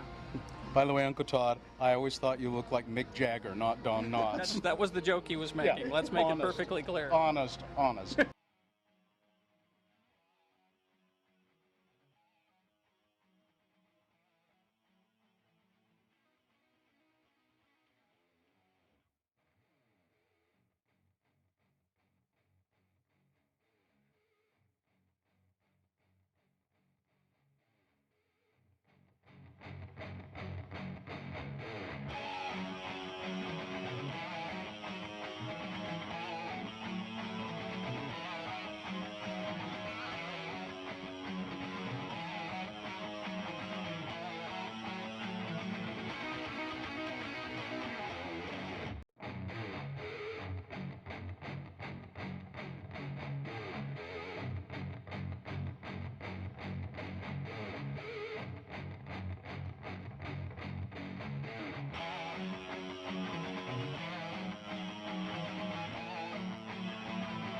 Weather with Gina Barberi. Weekday mornings from 6 to 10 a.m. on X96. All right. Wait, what was that? Well, that was from Twin Peaks. Okay. And it's just two characters who are running from the law. Yeah. I don't Don't know their why. connection. Okay. And listen, I'm hate watching this show, and if I have to, you're going to suffer with me. Okay. Okay. And that was a scene of them as they're running from the law, and they're driving through, and there's a sign that says Provo and Orem. Mm-hmm. Well, okay. So they just and it's just them riff on Mormons making for a minute. observations about Utah. Mm-hmm. Well, Mormons. All right. Well, good. All right. It's, I'm Like I said. I'm thankful we're included. Like in I said, if I have to watch this show, you do too. all right. It's time to announce the winner of first round of Boehner voting, and it is brought to you in part by roasted or grilled, I guess, barbecued chicken out on my grill. Two of them. And that's it. That's who it's brought to you by. Sorry. Brought to you in totality by. What, not XL Automotive Repair? Well, I mean, someone won a T-shirt, but I already did the XL Automotive Repair. right. Go see them. I have to. My engine light went on again. I'm not sure why. All right. So we had Boehner candidate number one. So gay people want to own slaves. Is that what you're saying when you say that this is a commentator, a woman on Fox? She says that the LGBTQ rainbow flag, that's exactly the same as the Confederate flag. No. Well, maybe, I don't know. Maybe she's saying that gay people really secretly want to own slaves. I don't know. Well, there's that character, Mr. Slave, on South Park. Yeah. And then there was Boehner candidate number two. I guess it was a poor choice of words. The hotel in the Swiss Alps who put up a sign that ordered Jewish guests specifically to make sure they shower before entering the swimming pool. And Boehner candidate number three, you're going to have to go through the girl. It's a man allegedly, well, not allegedly, the cops saw him do it. He used a child to shield himself from a police stun gun. Andrew Ridd won the Boehner T-shirt, and the winner was a battle between number one and number two. And finally, winning Boehner candidate number two, I guess it was a poor choice of words. There you go. Our Jewish voters came out. That they must have. Yeah, he did. That one came through. Is now candidate number one for Boehner of the Day. It will go forward to Boehner Fight at 9:25. Round two happens at 8:20 this morning, and that's how we decide the contestant to go up against it. So there was a topic I was going to bring up here, but I don't know. I'd rather Gina be here for this. Okay. There's a story about a lady who was born without a vagina, and then I thought, well, we could do this story instead and talk about this a little bit because I almost want Gina to be here for this one too, but we could do. Well, this. I'm sorry, I'm not Gina. Well, I am too, but let's. Talk. I am the closest thing to a woman. In fact, in some ways, I'm more of a woman than Gina. I would contend. That is true. How's that? Ellie was born without a vagina. Yeah, I was born with that. Wait. Yeah. Let me talk about this and see what you think about this. Okay. So the Secretary of Defense, James Mad Dog Mattis, Yes. was speaking yesterday, I think it was, to a group of sailors, and he thanked them for staying in the Navy. All right. Okay. And he said this. That means you're not some. And it says here P blank blank blank blank, but what it is he said pussy. So he said to this group of sailors, by staying in the Navy, you're not some pussy sitting on the sidelines. You know what I mean? Kind of sitting there saying, well, I should have done something with my life. That's what he was talking to the crew of a submarine, the USS Kentucky. Because of what you're doing now, you're not going to be laying on a shrink's couch when you're 45 years old and say, what the hell did I do with my life? Why? Because you served others. You served something bigger than yourself. Okay. Now, it's unclear whether there were any women sailors sitting around, but it's the discussion of the P word. I don't like it. I've said it. We've said it here on the radio. And I kind of never really thought about it. and I was just reading this, and I never thought about it in terms of. Oh, I stopped using it a while ago. Did you? Yeah. In terms of a derogatory thing towards women? Toward women. I just thought of it as being, and toward men even. Well, okay. I've stopped using it altogether. You know that you're just being weak. That's the way I kind of always thought of it. You're being woman-like. Yeah, and I kind of it just kind of never registered with me. Yeah, that's why that's what it was. I stopped some time ago using it in that way. I don't care for it as a word in like the sexual thing. The sexual side like the of way the that word our president either. used it, right? Like grab him grabbing by the party. Yeah. I don't like it in that respect either. I don't care for it. Well, I guess in certain circumstances it's not horrible, but but certain very specific circumstances. But even in those, there are still other terms I think I would prefer. But let's take it. Sure. But let's take it back to this realm. Get it out of the. I know you want to talk about sex as much as possible because that's all I get. It's really intriguing to you, but so I guess it really is. It is derogatory. But so what about this word? The story began with this. Now when they wrote the story, and this is in the New York Post, they said that means you're not some P blank blank blank blank sitting on the sidelines. But they began the story with this. Secretary of Defense James Mad Dog Mattis wasn't pussyfooting around. Now, they wrote that out. Mm-hmm. Is that word? No, that's in direct reference to the way that a cat walks very carefully and gently. That's what it means to pussyfoot. Yeah, all right. Yeah, it's weird that I never it just didn't occur to me. I guess that's why I brought it up. Yeah. It did not occur to me. And I think probably a lot of people use the word in the context that Mattis did, and it doesn't really occur to them what they're saying. Well, yeah, that's why we need to wake up. And we need to I mean, there's always room to wake up, even among those of us who think we're fairly enlightened. Oh, exactly. Sure. You know. No, I always thought I was fairly enlightened, and then I started learning about feminism from a white guy, actually. Greg Proops is teaching me everything about feminism. He's the one who taught you to stop using your favorite swear, right? Mm-hmm. I heard that word. No, actually, it was a gay friend of mine that said to stop using that. Yeah. That word is calling somebody a Swearingen, his favorite. Yeah. Now my favorite swear word is GD. Yeah, That's my favorite one now. I don't have one, and I don't think I actually think to myself I don't swear all that much. What? But then I sometimes hear myself swearing and not realizing I'm doing it. Sure. Mm-hmm. No, I don't swear that much around here, do I? No. Depends on your mood. Well, it depends on your mood, and you kind of peak and valley as far as swears, right? Like you'll have a pretty good month or a couple of months where you don't too much, and then there will be like a week where it's just like, I don't know what's going on with Bill, but don't talk to him. Well, it gets to a point where I just can't stand it anymore. Yeah, I get it. Must. And I have to blow off some steam. You know, it's interesting. So many of these things, right? Like I don't even like say it, so I'll just say the P word. We talked a little while ago about, was it wussy?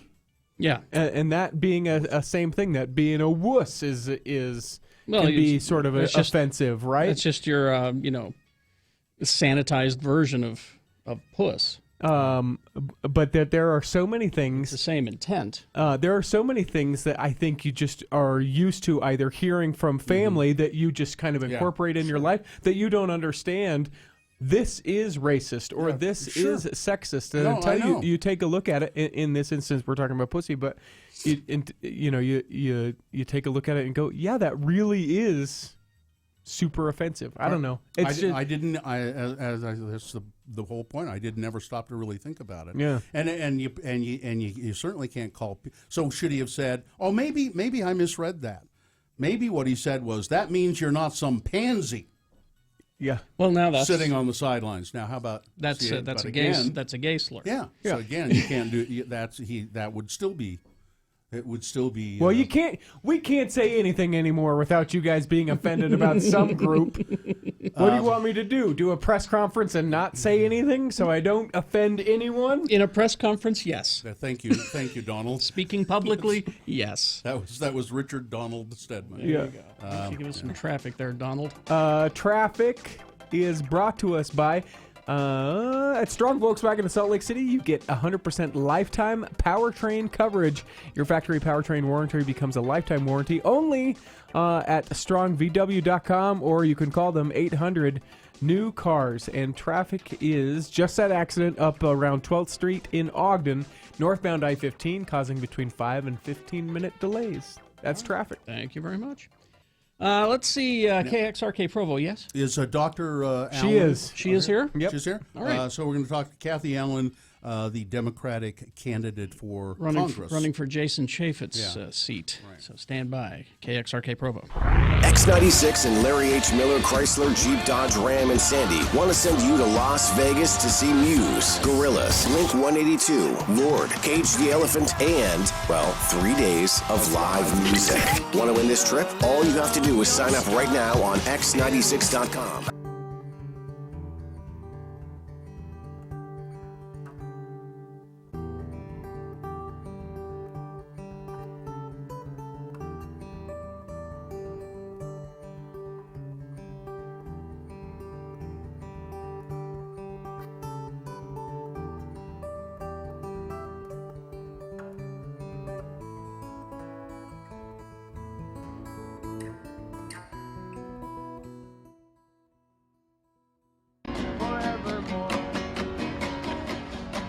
Brother Philip likes Propel water.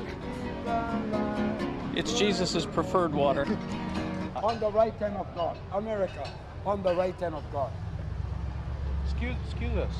Are you Brother Philip? Yeah. Hi, can we talk to you for a second? Sure. Yeah, we do a radio show in Salt Lake City. And we're just talking to your disciples over there. Is that what we should call them? Your disciples? Your brothers? Jesus' disciples, really. Oh, your associates. And we were going to chat with them for a second, and they said, well, you should go talk to Brother Philip. He's man. doing the preacher. The preacher. Now, so you do this every day here in Maui? Yeah, I try to fulfill this. And you have signs over there that say, sign of the times. What does that mean, Brother Philip? It's right. I have to share. Pardon me? St. Matthew. All right, now Brother 16. Philip's going to get out Pulling out the Bible. It's a well-worn Bible. Looks like he's had it for a while. How long have you had that Bible, Brother Philip? I'm not sure, really. And it's Matthew we're looking at. Yeah. Are you from Maui? Yes. Yep. I'm from heaven, too. From heaven? Yes, Well, I guess we're all from heaven. Praise the Lord. The Holy Bible, heaven. Uh-huh. And in the morning, it shall be foul weather today. For the sky is red and lowering. O ye hypocrites, ye can discern the face of the sky, but can ye not discern the signs of the times? High of 73. I cannot discern the signs of the times. Although it was a great album by Prince, I know that. That's the reason why we look in the Bible, because of things that God has spoken is coming to pass today. Now, Brother Philip, we have a woman here. She is the reason we came to Maui is to do it. We do a radio show together, and but she's actually come here to get married. Right on. She'll be married on Monday. Monday. And do you have any advice? God wills. Pardon? If God wills. If God wills. That means I might not get married if God doesn't will I've it. maintained that all along, but if God wills, you will get married on Monday. But do you have any advice for somebody getting married? Well, Back to the book. I got back in the book again. Yep. 19, eh? Was it All 19? the answers. Mm-hmm. Yeah? Look at that. He knows right where to go in this book. Yeah. It's like he's read it before. Not so. Right here. And said, for this cause shall a man leave father and mother, and shall cleave to his wife, and the twain shall be one flesh. Okay. You're still looking for somebody to perform the ceremony, aren't you? do you do weddings, Brother Philip? No, I have a friend who does that. All right. Hey, thank you so much for talking with us. I love it. Thank you so much for Yep. And thank you. God bless you. Thank you. Thank you very much. Brother Philip, ladies and gentlemen, spreading the word on the streets of Maui on front.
CW classes just $49. These waves hit the eardrum, which the brain translates into what we call Radio from Hell on X96. All right, 5 minutes after 8. You know, interesting apropos that the little clip you just played. What was that from? It's a Jim Jeffries show from last night. Okay.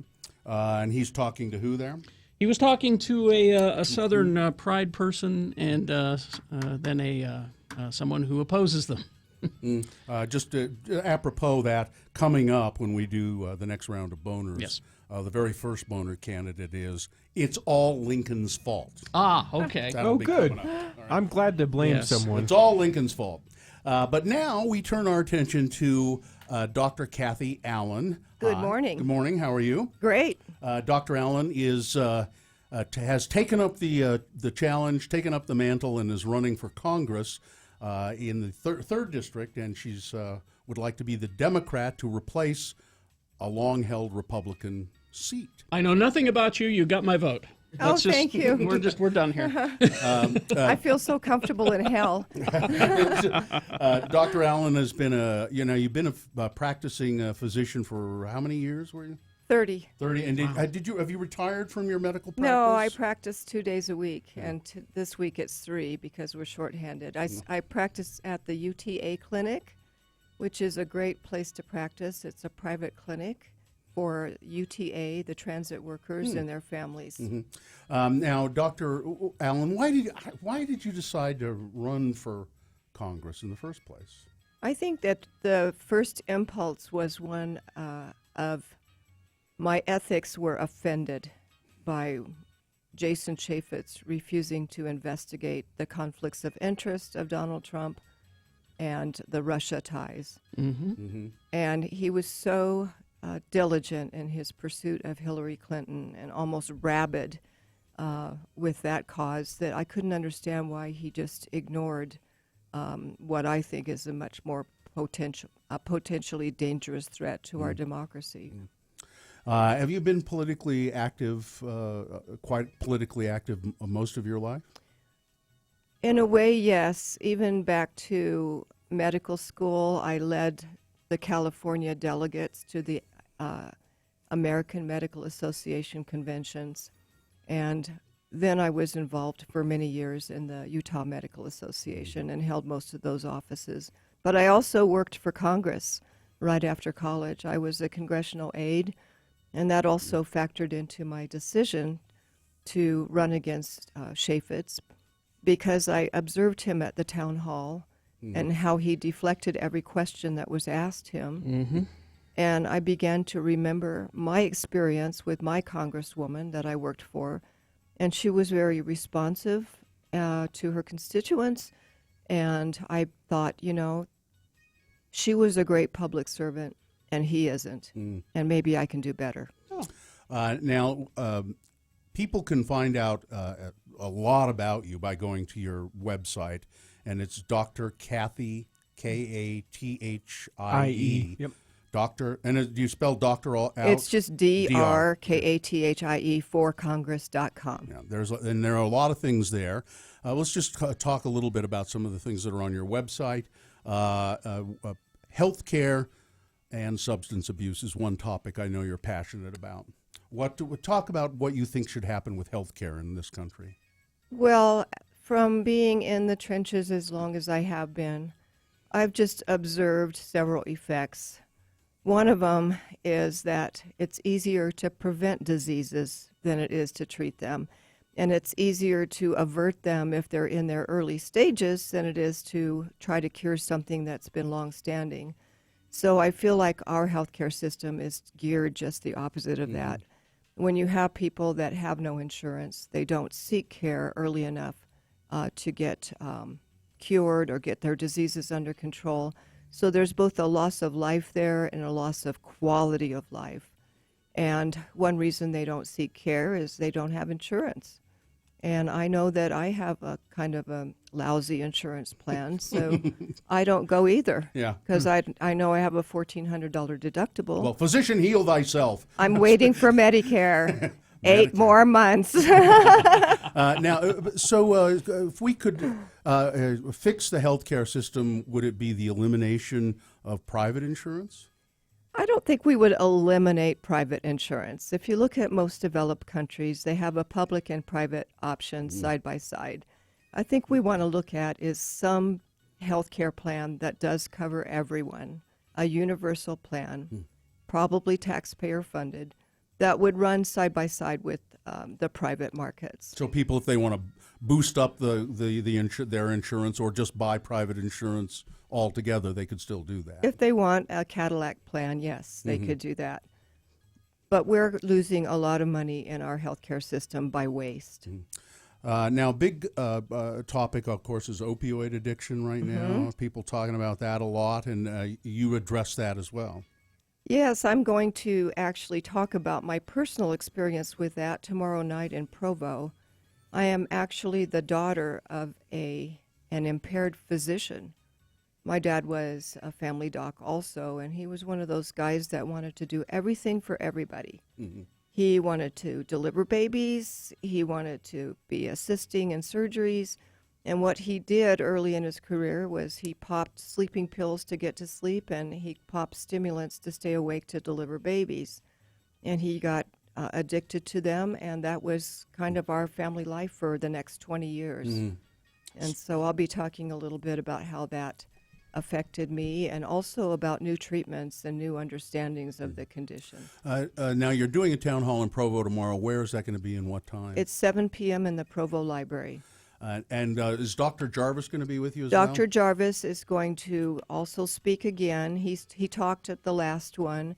He gives a very coherent economic argument for why we need universal health care. And he's a really dynamic guy, a BYU graduate, has been in public health for years and years, and he's dynamic. And he's a Republican. Yes. Yeah. Well, I guess I'm not surprised by that, but he's a Republican who believes that we should have universal health care.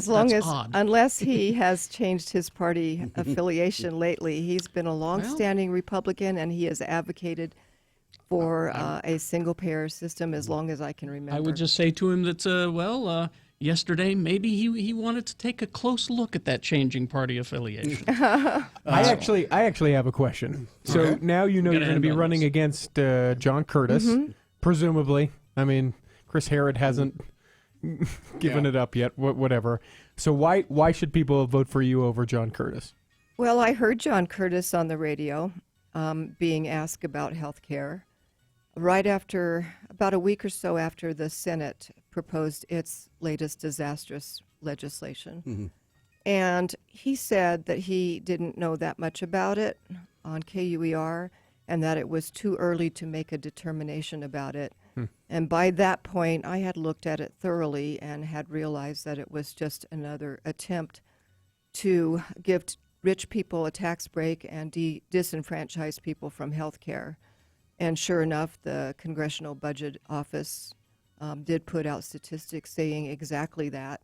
20,000 or 20 million people kicked off health care. And I just was kind of surprised that he would not be more conversant on that issue, because our polling shows that it's one of the, if not the most important issue to our constituents in the 3rd Congressional District. Yeah, I think what John Curtis was saying was, I don't know what the Republican Party wants me to say about that. Yeah. yet.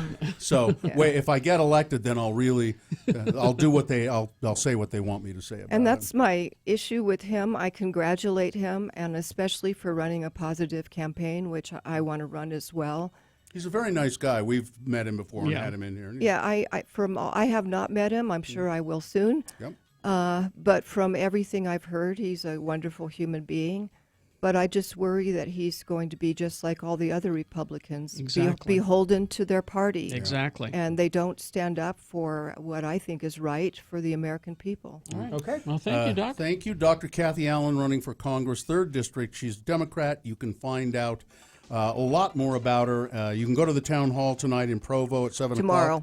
Tomorrow night in Provo at the Public Library, or go to her website, Dr. Kathy, Kathie. So it's drkathy4congress.com. Thank you so much for having me. All right. Sure. Thank you.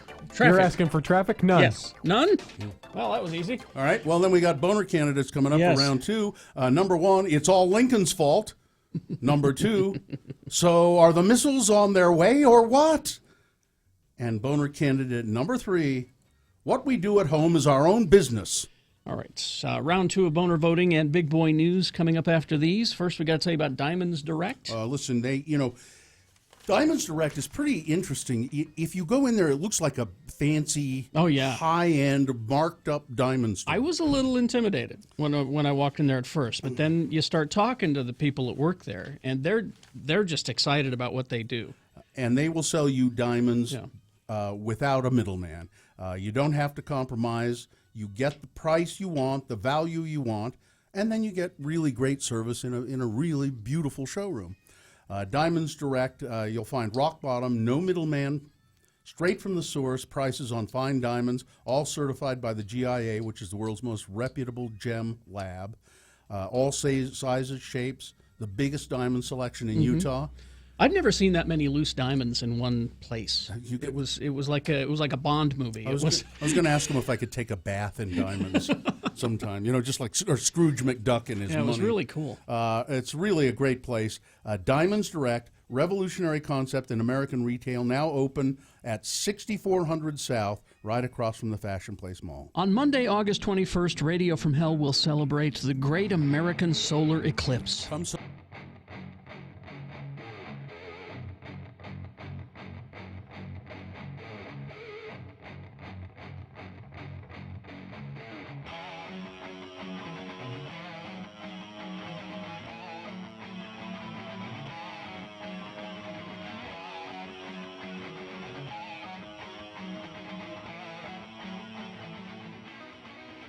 Say, all right, hey, give me a pack. Somebody give me a carton of Marlboros right now.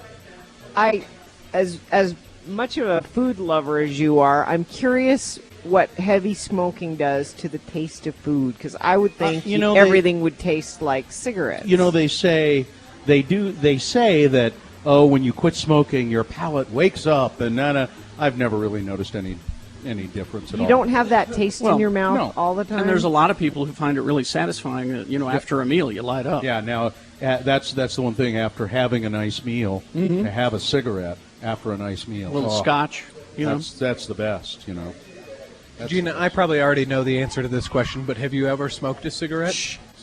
Nope. Not at all? Nope. Not even a fake one? Nope. I've never even put an unlit one in my mouth. Really? Nope. All of these questions could apply to her sex life as well. Never even put in...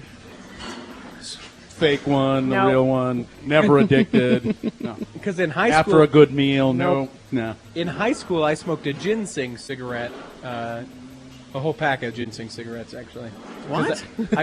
I was or in you mean clove? No, they were ginseng. I got them at a GNC or something like that, and it was for a show I was in, a play that I was in. I had to smoke on stage. I have to smoke. And so I did. And you do. And I liked it. I didn't like it because I thought it tasted good and it burned. I liked it because you could go, you see? Yeah. No, that's one of the reasons I never tried it, because I was worried I would like it. Also applying to your sex life. Yeah, worried I would like it. That's not any of the reason you never tried it. That's part of the reason. That's not even a tiny part of the reason. Yes, the tiniest part. The reason is your mother told you not to. Well, that's a big part of it. That's the only reason. That's what you should do. Here's your adventure. Smoke a cigarette. There you go. I don't want to smoke a cigarette. It's just one. It won't hurt you. Too many boundaries, Gina. Too many boundaries. How many times have I heard that? Just one, it won't hurt you. It's just one. I think the reason that Gina never started smoking was she heard the phrase, "If she smokes, she pokes," and that's when she decided that it was probably not a good idea to. I mean, don't want people to think, Yeah, or she doesn't want people to think she's easy or a nurse. That's right. We have been talking a lot about smoking today, haven't we? Yeah. God. But it is true. Just change the bong water every time. That's all I'm saying. I'm sorry, but it is true. If the old say, if she smokes, she pokes. It's pretty much true. Yeah, that has been my experience as well. So then it makes sense that That's why she didn't. Didn't. Telling you right now, that's why she didn't. She didn't want to look like a slut. And it's why she still doesn't. Couldn't you smoke? Get one of those like Hunter Thompson cigarette holder things. FDR. The elegant. Yeah. And then hold it like this. Yes. Up like Greta Garbo or something like that. It's true. I was worried I would like it, and I have no self-control. None. You have you? No. No, she doesn't have any self-control. That's why she never does anything. Would you like another Coke, Gina? Yes. All right. Someone get Gina an eclair. I don't want an eclair. Oh, yes, I have you no do. room for an eclair. Yeah. Get Gina. Look at those delicious pastries. See this right here? Biscuits and gravy. Just they're sitting there. I know. Oh man, I am just. I'm in bad trouble. I'm with gonna have the way- burger later. That's gonna be interesting.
Show. Follow Radio from Hell on Twitter at Radio from Hell. All right, 8:22 right now. Time for round 2 of the Boehner voting.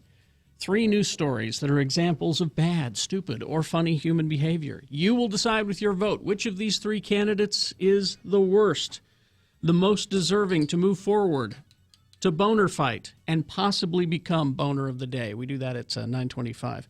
So we'll give you 2 candidates now, then a third after the big boy news. And once you've heard all 3, you'll vote. And you're voting random.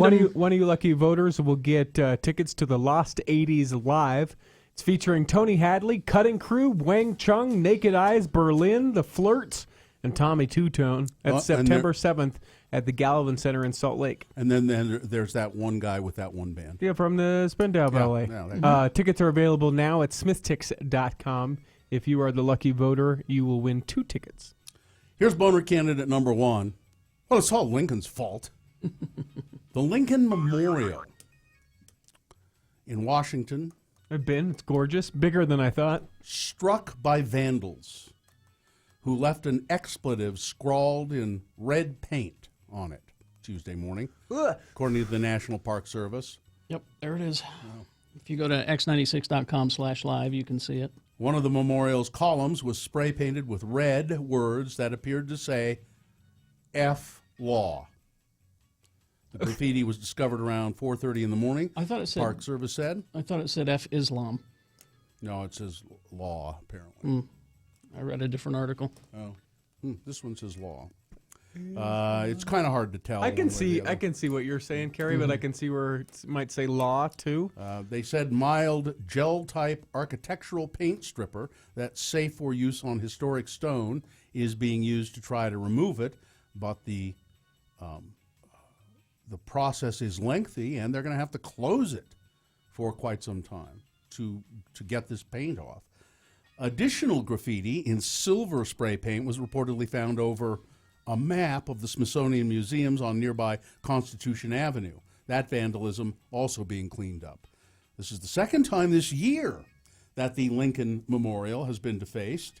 In February, cryptic messages written in permanent marker, including Jackie shot JFK, were found at the Lincoln Memorial, on the World War II Memorial and the D.C. War Memorial and the Washington Monument. Back in 2013, Lincoln Memorial had to be closed for several hours then because it had been spattered with green paint.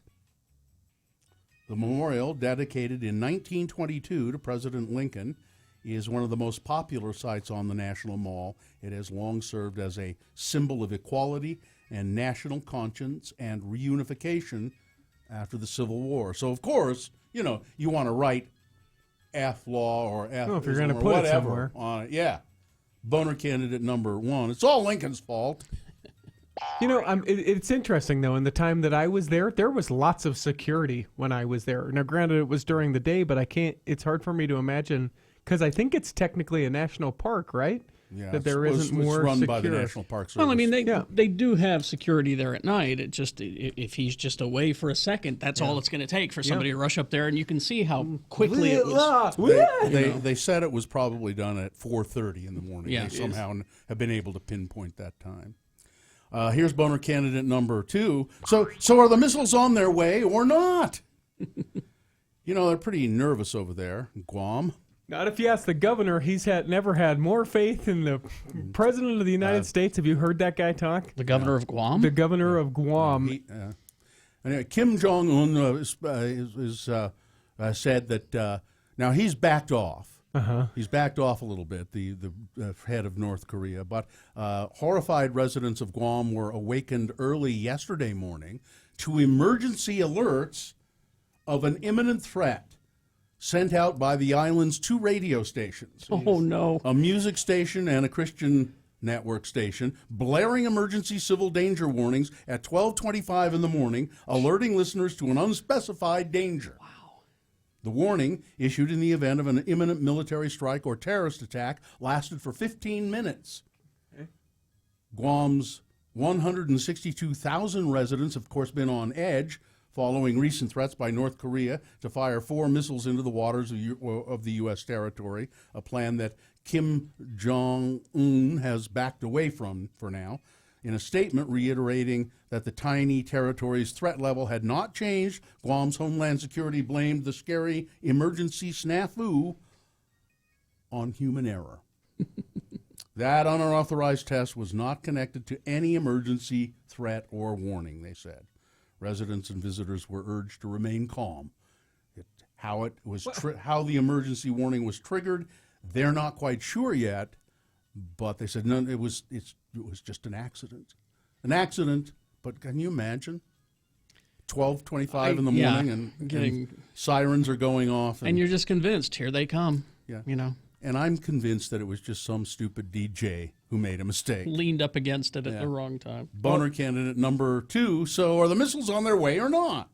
What? And that's where I thought that story was headed, is that it was, local DJ, Chuck Yuck plays the emergency tones, thinking it would be hilarious. They haven't figured this out yet, what happened. All right. Coming up in a moment, Boehner candidate number 3. What we do at home is our own business.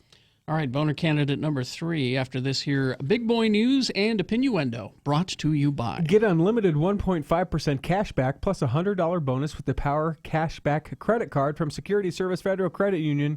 Restrictions apply. Get details at ssfcu.org. Well, if there is a nuclear attack, some pretty interesting advice. I'm going to give you some advice. Okay. So if we have a nuclear attack, if for some reason you find yourself in the situation and you need to wash some radioactive material off of your body, okay, don't use any hair conditioner. Conditioner can bind radioactive particles to your hair. Really? The Homeland Security website ready.gov warns that following a nuclear blast, you should wash your hair. Okay. So because you want to look good for the Holocaust. Sure. So wash your hair, but don't use conditioner. Okay. That warning was part of guidelines issued Friday by Guam's Office of Civil Defense following threats from North Korea. Still, the guidelines, which also include information on how to take cover before an explosion, they're correct. They are the same guidelines posted on the U.S. Department of Homeland Security's website, ready.gov. The reason conditioner can be dangerous has to do with the physical characteristics of human hair, the chemistry of hair conditioner, and properties of nuclear fallout. You see, when a nuclear warhead detonates, and this story says when, not if. Yes. When a nuclear warhead detonates, a fireball will incinerate everything that it touches and hurl vaporized material into the sky.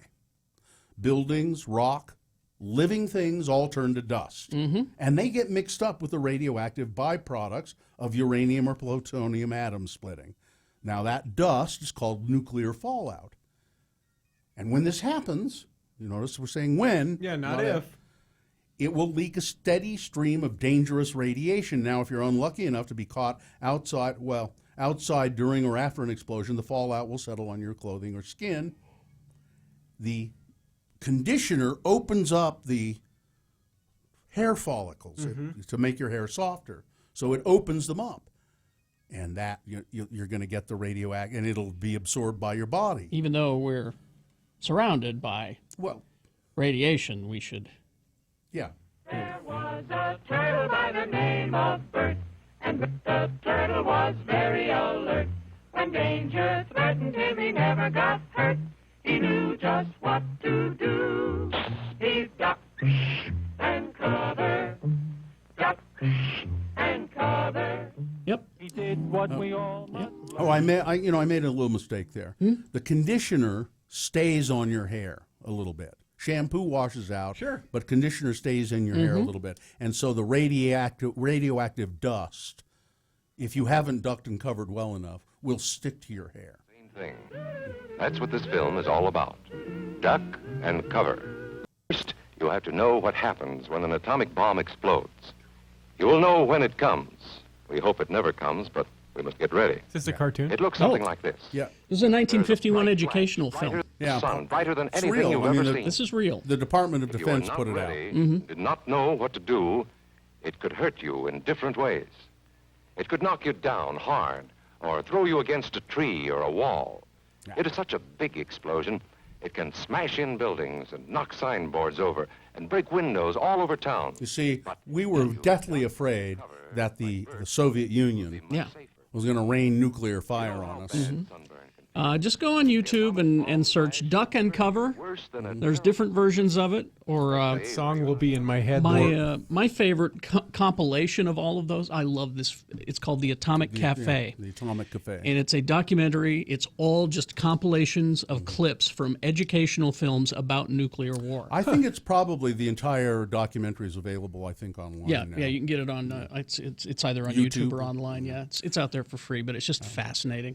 David Duke, the former Grand Wizard of the Ku Klux Klan, thanked President Trump after his news conference yesterday for condemning the leftist terrorists that descended on Charlottesville. Duke attended the white supremacist rally in Charlottesville on Saturday and was quoted in a video there that went viral, reminding the president that he and his fellow white supremacists helped elect him. "We are determined to take our country back," Duke said Saturday. "We're going to fulfill the promise of Donald Trump. That's what we believe in. That's why we voted for Donald Trump, because he said he's going to take our country back."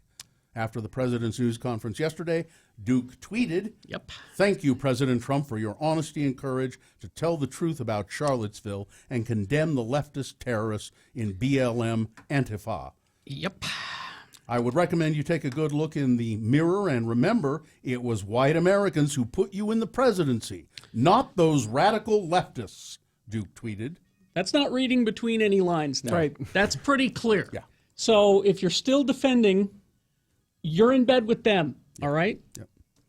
John Curtis, who won yesterday in Provo, he won to run for the 3rd district seat vacated by Chaffetz, said his victory is a rejection of negative out-of-state campaigning. There was a lot of PAC money that went into Chris Herrod and I think into Tanner Ainge as well. Oh yeah, Tanner got quite a bit too. And their campaigns, their campaign ads were pretty negative. Curtis tried to keep it on the up and up, and he said he thinks that his victory is the reason, or that's the reason he was victorious.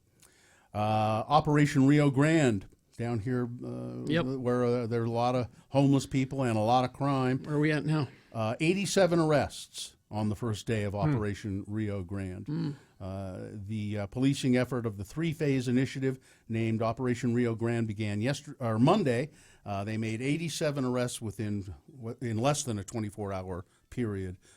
People who are, most of them known criminals and drug dealers. A man, Gina would love this story. Salt Lake County Health Department has shut down an upscale holiday restaurant. Which one? It says upscale. Oh. You'll tell me off the air? No, I'll tell you. Okay. It's here. It was in the newspaper today, in the Tribune. Oh, no, I hope I don't eat here. Am I being Gina? After inspectors say that's pretty good. Inspectors say that they found live cockroaches, rat feces, and other health code violations. You see, this is why Gina, she likes regulation. She won't eat things out of people's kitchens, but she'll eat stuff from restaurants. Restaurants? What is it? What restaurant? Spice Bistro. I never have heard of it. Yeah, I don't know either. I think I've heard of it. 6121 South Highland Drive. No, yeah, I've heard of it. Yeah. Indian and American food. Said they closed it for presenting an imminent health hazard to the public. Rat feces, live cockroaches, chicken and sauce held at too low a temperatures, no hand sink in the food preparation area. Okay. Yeah, so it'll be closed for a while at least. And speaking of restaurants, Applebee's. Told you they were closing a bunch of locations. Over 100 locations. Yeah. 130, as a matter of fact, of its restaurants will be closed by the end of the year. They say they've rebranded themselves in the past few years as a modern bar and grill, and it just hasn't worked out. They claim the chain aimed to lure a more youthful and affluent demographic by doing that. Didn't work. They say they're going to have to go back to their old model. They have announced a return to the all-you-can-eat special and an expansion of the popular 2 for $20 menu. All right. Spice Bistro, I think, used to be the Hot Rod Hunley's. Do you remember when that was? That location has been many different restaurants. I think that's in that same little place right there. It's been a few different ones. Weather, traffic. Yeah. Let's do both of those things. Let's do weather. High today of about 89. Should get progressively warmer as we work toward the weekend, but it's not going to be seasonably warm. It'll be what it's supposed to be, right in the low 90s. That's brought to you by Alpine Plastic Surgery, specializing in sculpting your body to achieve the goals that you have above and beyond what diet and exercise provide. Visit alpineplasticsurgery.com and schedule a free consultation today. And then I'm just refreshing some traffic. It looks like northbound SR 36, which is out in Tooele, around Saddleback Road, there is an incident that's causing between 20 and 30 minutes delay. So be aware of that. And then also southbound I-15 at Layton Parkway, which is milepost 330. There is some delay there as well. And that's brought to you by Got Greens. Make Tuesdays your vegetable shopping day at the Tuesday Harvest Market at Pioneer Park from 4 p.m. to dusk. Find more info at slcfarmersmarket.org/Tuesday Harvest Market. Here's Boehner candidate number 3. Look, what we do at home is our business. An Ohio elementary school teacher is facing charges after she let her kids trip on acid at home, according to officials. Amy Panzeka of Springboro, Ohio, entered a not guilty plea Tuesday to permitting drug abuse, endangering children, and contributing to the delinquency of a minor.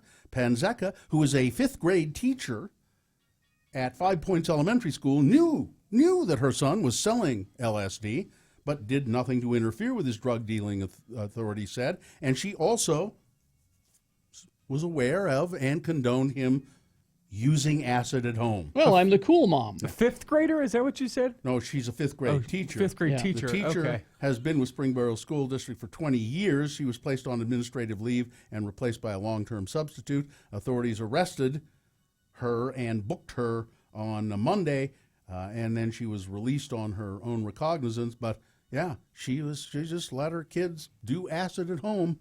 What we do at home is our business. Boehner candidate number 3. All right, let's review the first two and vote. We had Boehner candidate number 1. It's all Lincoln's fault. That's why whoever it was, decided that they would vandalize the Lincoln Memorial in Washington, D.C. Because, Lincoln. Boehner candidate number 2. So are the missiles on their way or not?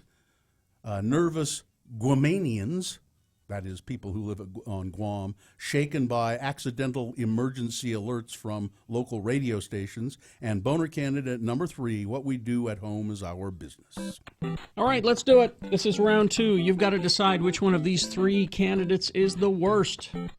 Which one of these 3 is the most deserving to go forward to Boehner fight and possibly become Boehner of the Day? 1, 2, or 3. Remember your candidate number. Put it in the message of your text, and then text that to 33986.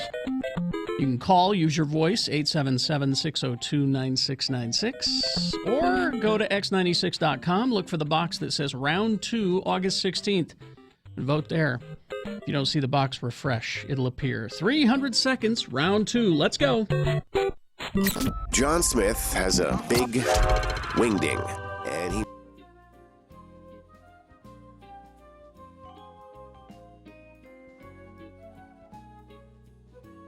Your trainer isn't coming in today, is he? Yeah. Gina? Yeah. Zach? I guess. Oh, because I'm worried. Why? I lost his pen. I lost the pen. You he had gave it me. yesterday. Already. Yes. You and I lost it between. See, you see what I mean? You just had it I said I yesterday. lost his pen, and did you hear the It was the, right the there. note? Did you hear the note of attack in her voice?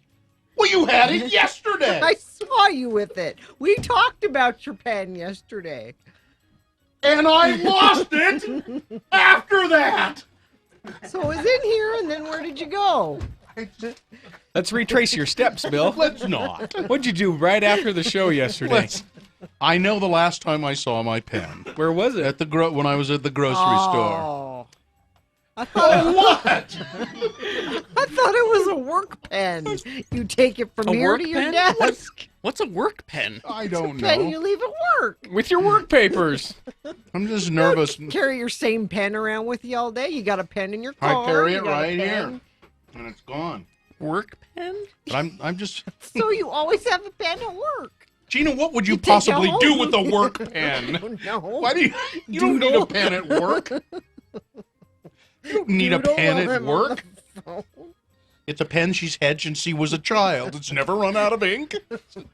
So, You have pens at home. You have a pen in your car. You have a pen at work. You don't carry the same pen everywhere. I like that pen. yeah.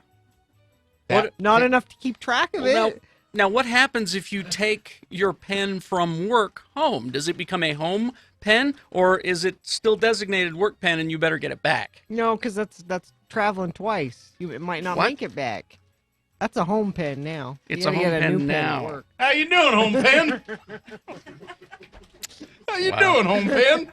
I'd like to use this pen. Unfortunately, it's my my home home pen. Ed Brass my is home pen. Ed Brass Hold on, is, let me give you the number. Oh, I only have my home pen here. Ed Brass has a theory as to where your pen is. He says that it's probably sticking out of the guy's eye socket from the Zappa concert last night. Yeah. Could be.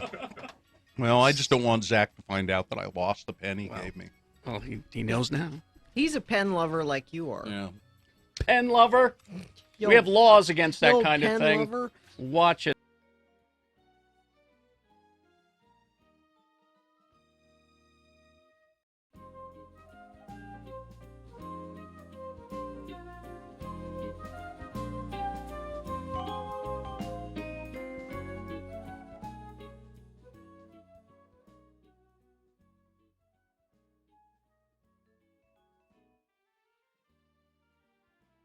Checked a warning by top Arizona utility officials that Arizona's going to cut off power to L.A. Yeah, this could be a boner. to Los Angeles if the city proceeds with its boycott of all things Arizona. The mayor, on Wednesday, defiantly rejected a warning by top Arizona utilities officials that the state could cut off power to Los Angeles should the city proceed with its boycott. Spokesman Dave Beltran told Fox News that the message didn't even warrant a response. We're not going to respond to threats from a state that has isolated itself from America that values freedom, liberty, and basic human rights, Beltran said. That was after Gary Pierce, a commissioner of the five-member Arizona Corporation Commission, wrote a letter to Villagarosa. I can't say his name. It's Villaragosa. Just mangle it. Slamming his city council's decision to boycott the Grand Canyon State in protest of its immigration law by suspending official travel there and ending future contracts with state businesses. Noting that a quarter of Los Angeles' electricity comes from Arizona power plants, Pierce threatened to pull the plug if the city council does not reconsider. Doggone it! If you're going to boycott this candy store, then don't come in for any of it, Pierce told Fox News. Well, I'm sure that they'll do that. I am sure that Arizona, as a matter of fact, if I were California, I'd say, go ahead. Go ahead. Shut it off. Go ahead. Put up or shut up. You already look bad, Arizona. Do that and look worse. They're not going to do it, is the point. No. They would never do it. They can't do it. We're going to cut off your power. Uh-huh. Okay, fine. Do it.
Figure news specialist Carrie Jackson. Weekday mornings from 6 to 10 a.m. on X96. Things that must go next. First, we got to award round 2 of your Boehner voting. And round 2 is brought to you in part by roasted broccoli. And also by the 80s Live. That's at the Gallivan Center on the 7th of September. Tickets available at smithtix.com. So we had Boehner candidate number 1. It's all Lincoln's fault. That must be the reason somebody defaced the Lincoln Memorial, because he's to blame for all of this, whatever this is. Boehner candidate number 2. So are the missiles on their way or not? Radio stations on the island of Guam accidentally broadcasting a message saying it's an alert, everybody. They're nervous there as it is, and so the fake emergency didn't help. And Boehner candidate number 3, what we do at home is our business. A 5th grade teacher in Ohio allowing her child or children to take LSD at home. The winner of the ticket, Danny, and the winner of the Boehner voting, round 2, number 3. What we do at home is our own business. All right, that candidate moves forward to Boehner Fight. It might possibly become Boehner of the Day. We do that at 9:25. Things that must go now, brought to you by Black Velvet Boutique. It is a locally owned and operated sexual wellness resource. Open 7 days a week. You can drop in and find something special and fun. Located at 293 South State in Clearfield or blackvelvetboutique.com. Things that must go on the radio. From Hell Show. These are things that are bugging you, things that are eating at you, and you just want them to get out of your life. You send them to us at radiofromhell@x96.com.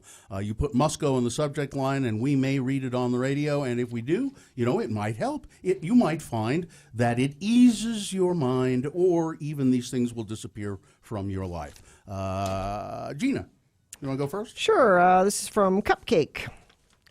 She says, I attended the Avenged Sevenfold concert at USANA, and there was a young mother there who brought a child of about 3 to 4 years old with her. I've always questioned this decision, but thought she was downright crazy when she allowed the little guy to sit on the ground. My intuition was right, and he was stepped on and hurt, luckily not seriously. Get a sitter or don't go to the concert. Pretty simple. Yeah. And also, she says, I have 4 kids. I have a bachelor's degree. I'm about 22 credit hours away from my master's degree. I'm also underemployed. And though I budget, skimp, and coupon clip whenever I can, there always seems to be more at the end of the month of the paycheck. So when unexpected things have happened, like car repairs, home repairs, etc., it's meant I've had to visit the local food bank just to be able to feed my kids. Thing that must go is when people assume I'm not working my ass off to provide for my kids. I'm trying to get a better job. It's hard to do, to take time away from my current job for interviews, which means even less pay. Thanks for letting me listen. Bill, make mine a case. Carrie Geek Show says, hey. And Gina, Alligator Lemmy. Okay. This from Please Don't Use My Name. I work with a guy with whom I am friends on Facebook. His wife, somewhat recently, lost a lot of weight through some program. He posted almost daily how much he loved her, how proud he is of her, how beautiful she is, selfie after selfie, almost puke-provoking. That's wonderful. Then the last couple of months, she gained the weight back. The posts have stopped. The claims of adoration are gone. Well, he doesn't love her anymore. It's obvious. A picture of her is few and far between. Yeah. I understand she may be self-conscious of photos, but the fact that he stopped posting how beautiful she is has coincided with her gaining her weight back. She just lost. This is Dickish Suspicious, which I think is a great band name. Dickish Suspicious. Boy, hard for a DJ to say. That should be a band member in some band. Yeah. Featuring Dickish Suspicious. Guar would accept. Yeah. You want to go next, Kerry? Okay. Let's see. We'll start with Jessica. My things that must go is the ass who broke into my car last weekend. It was in my driveway. Stole my wallet, my baby's car seat. I mean, who does that? My favorite pair of shades, a couple of packs of gum, and my mace. It's been a nightmare to replace everything that was in my wallet. And to get a car seat, they're not cheap. Nope. You guys rock. You're the only way I survive my morning. Make mine a triple. Thanks for letting me listen, Jessica. Triple. This one from, let's see. This one from Tony. I'm not sure about this one because I don't have enough details. My thing that must go is the old lady at the Broadway Theater who got stuck in the wheelchair elevator. Oh, I know that elevator, yeah. She's able to walk and should just use the stairs. Also, she didn't have to be rude when a staff member tried to help her with instructions and while I hit the black switch. I don't think she was being rude. She was probably embarrassed. And I don't know and whether... not everybody in a wheelchair. Yeah. I don't think... No, I think the point is she wasn't in a wheelchair. No, not everybody that needs assistance is in a wheelchair. Yeah, that's true. So I don't know enough about that one, but there you go. Nathan sends this one in. Hello, radio demigods. Must go. Fake politeness. There is one famous fast food chicken joint that has taught their employees to be super polite. Yep. I won't give their name just in case they ever buy ad time, but they always say, my pleasure, instead of you're welcome.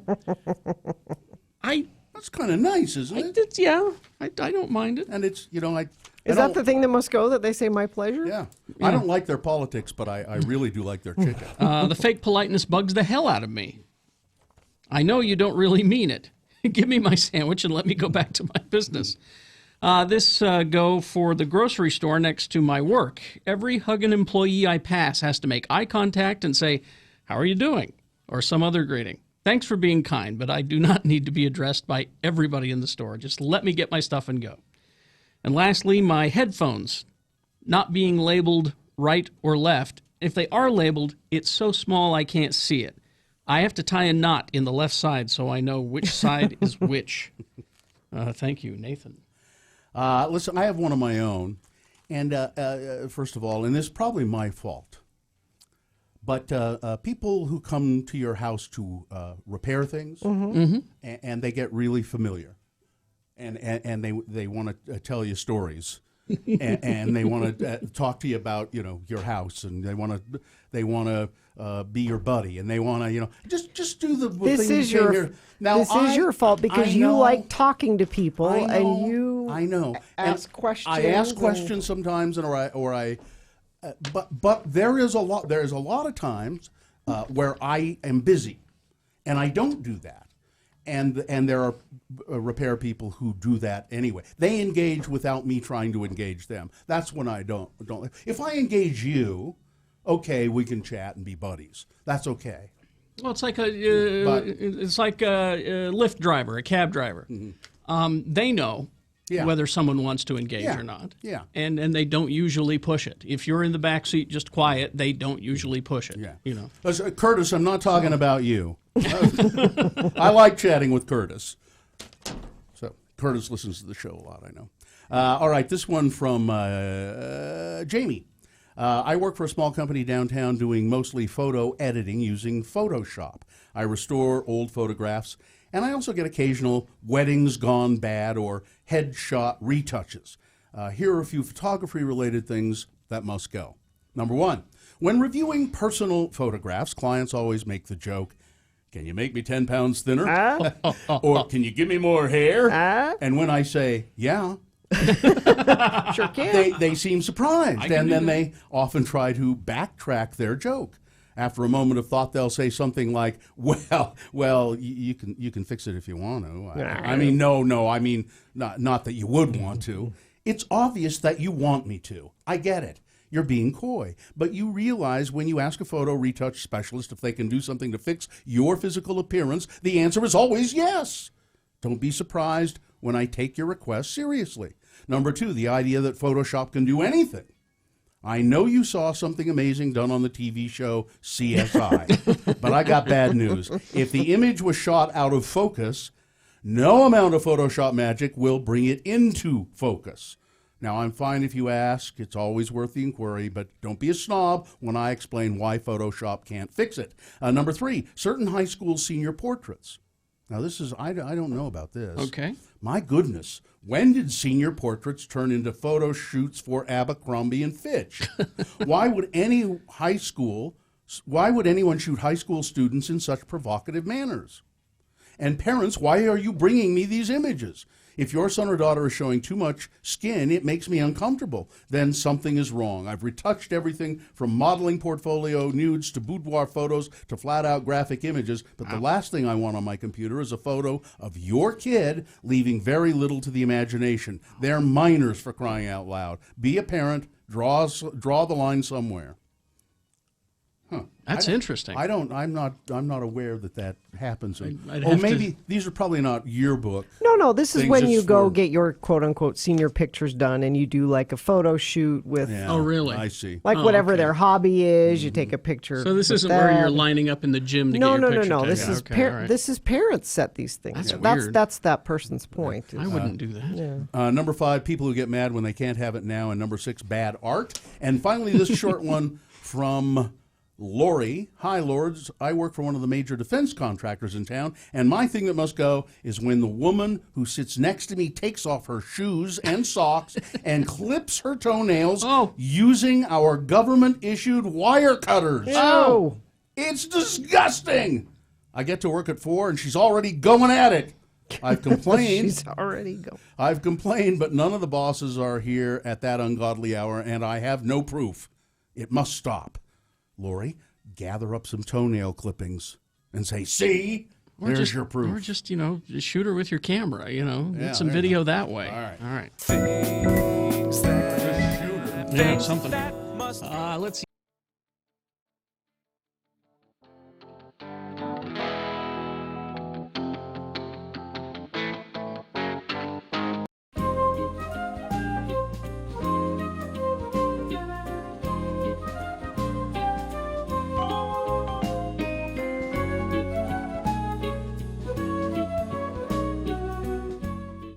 All right, we're going to wrap things up with Ask a CG Artist here real quick. I'm going to put you on the spot. You say you had a friend who's worked on the Thor movie.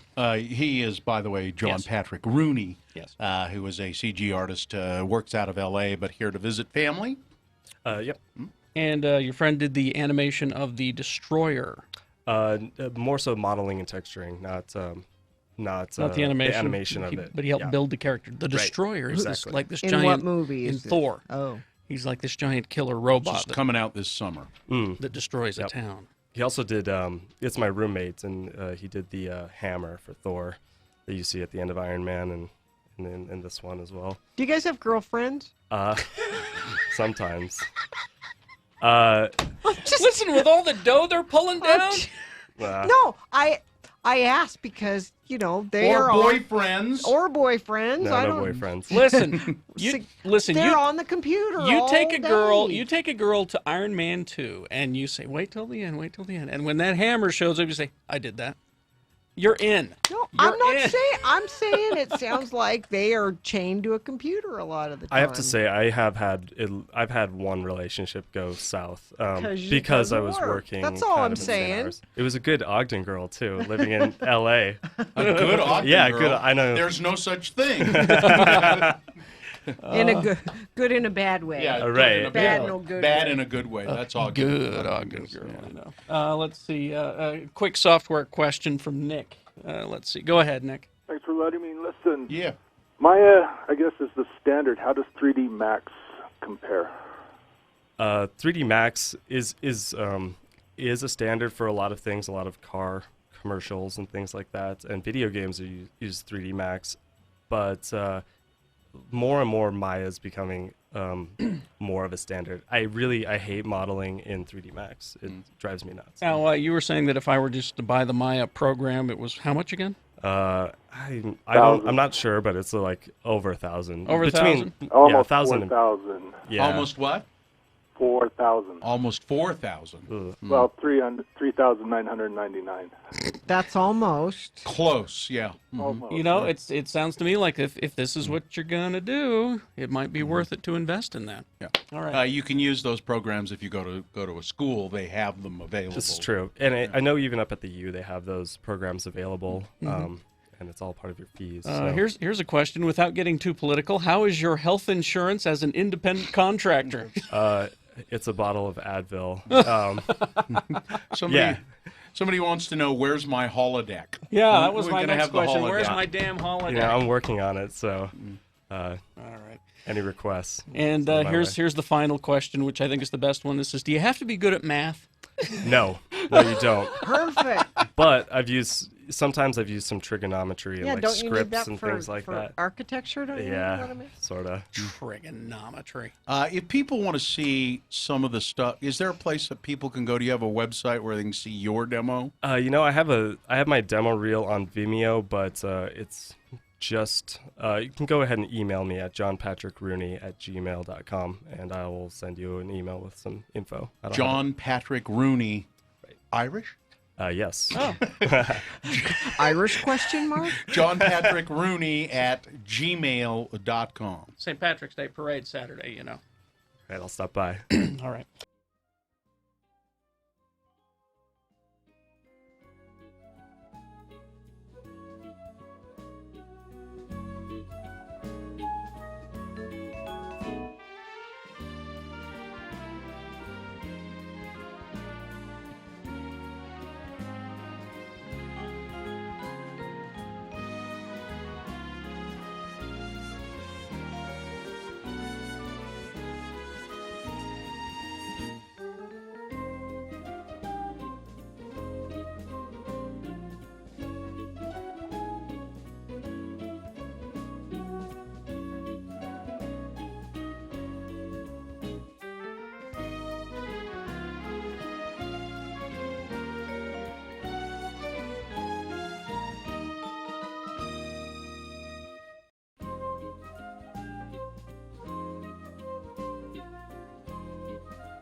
Start the day with warmth and vigor. Radio from Hell. Carrie, Bill, and Gina in the morning, and alternative music all day. X96. Start the day. No pee breaks, people. No pee breaks. What? No. But we do have a giveaway quickly Yes. before we get to Corey. X96 welcoming the Love Loud Fest featuring Imagine Dragons, Neon Trees, and many, many more. Saturday, August 26th, Brent Brown Ballpark in Orem. Tickets are on sale at smithtix.com. I'm going to give you a keyword now. You will text that keyword to 33986, and you could win tickets. The keyword is support.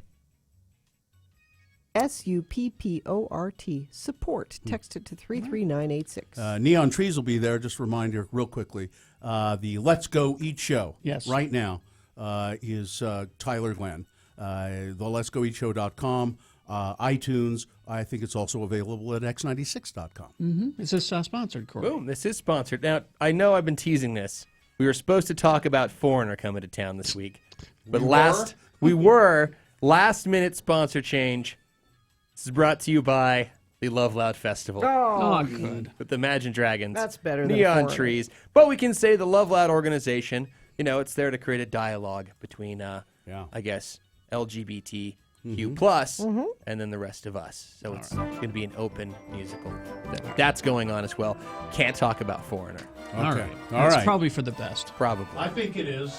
For 2 weeks. For 2 weeks I I've know, been teasing this. I know it's been urgent that we talk about Urgent. Foreigner. Yes. All right. That was good, Bill. All right. Thank you. What's going on this week? First and foremost, the Monster Truck Insanity Tour at the Davis County Fair, which also kicks off today. That sounds dangerous. Probably the will be. Insanity Tour. Monster Insanity. trucks are barely containable on their own. That's true. But when they're insane, They haven't had enough oil. yeah. Watch out. I recommend this if there are tickets available. It didn't look like it was sold out when I put this together, but Mew is at the Stateroom. They're a Danish rock band. I've been into them since about 2005. They put out a great album called And the Glass-Handed Kites, and they're a really good band. And it's called, what's the band? Mew. M-E-W. Mew. Very good band. Tomorrow, the Melvins, apparently not on tour with Tool, will be at the Urban Lounge. They're always on tour with Tool. The Dark Arts Festival 2017 at Area 51. Excellent. Again, this sounds dangerous. Satan! Always will be fine. The Corrupting the Youth this year, apparently for the first time, 18 and up, not 21 plus. Oh, really? So it goes for 3 days.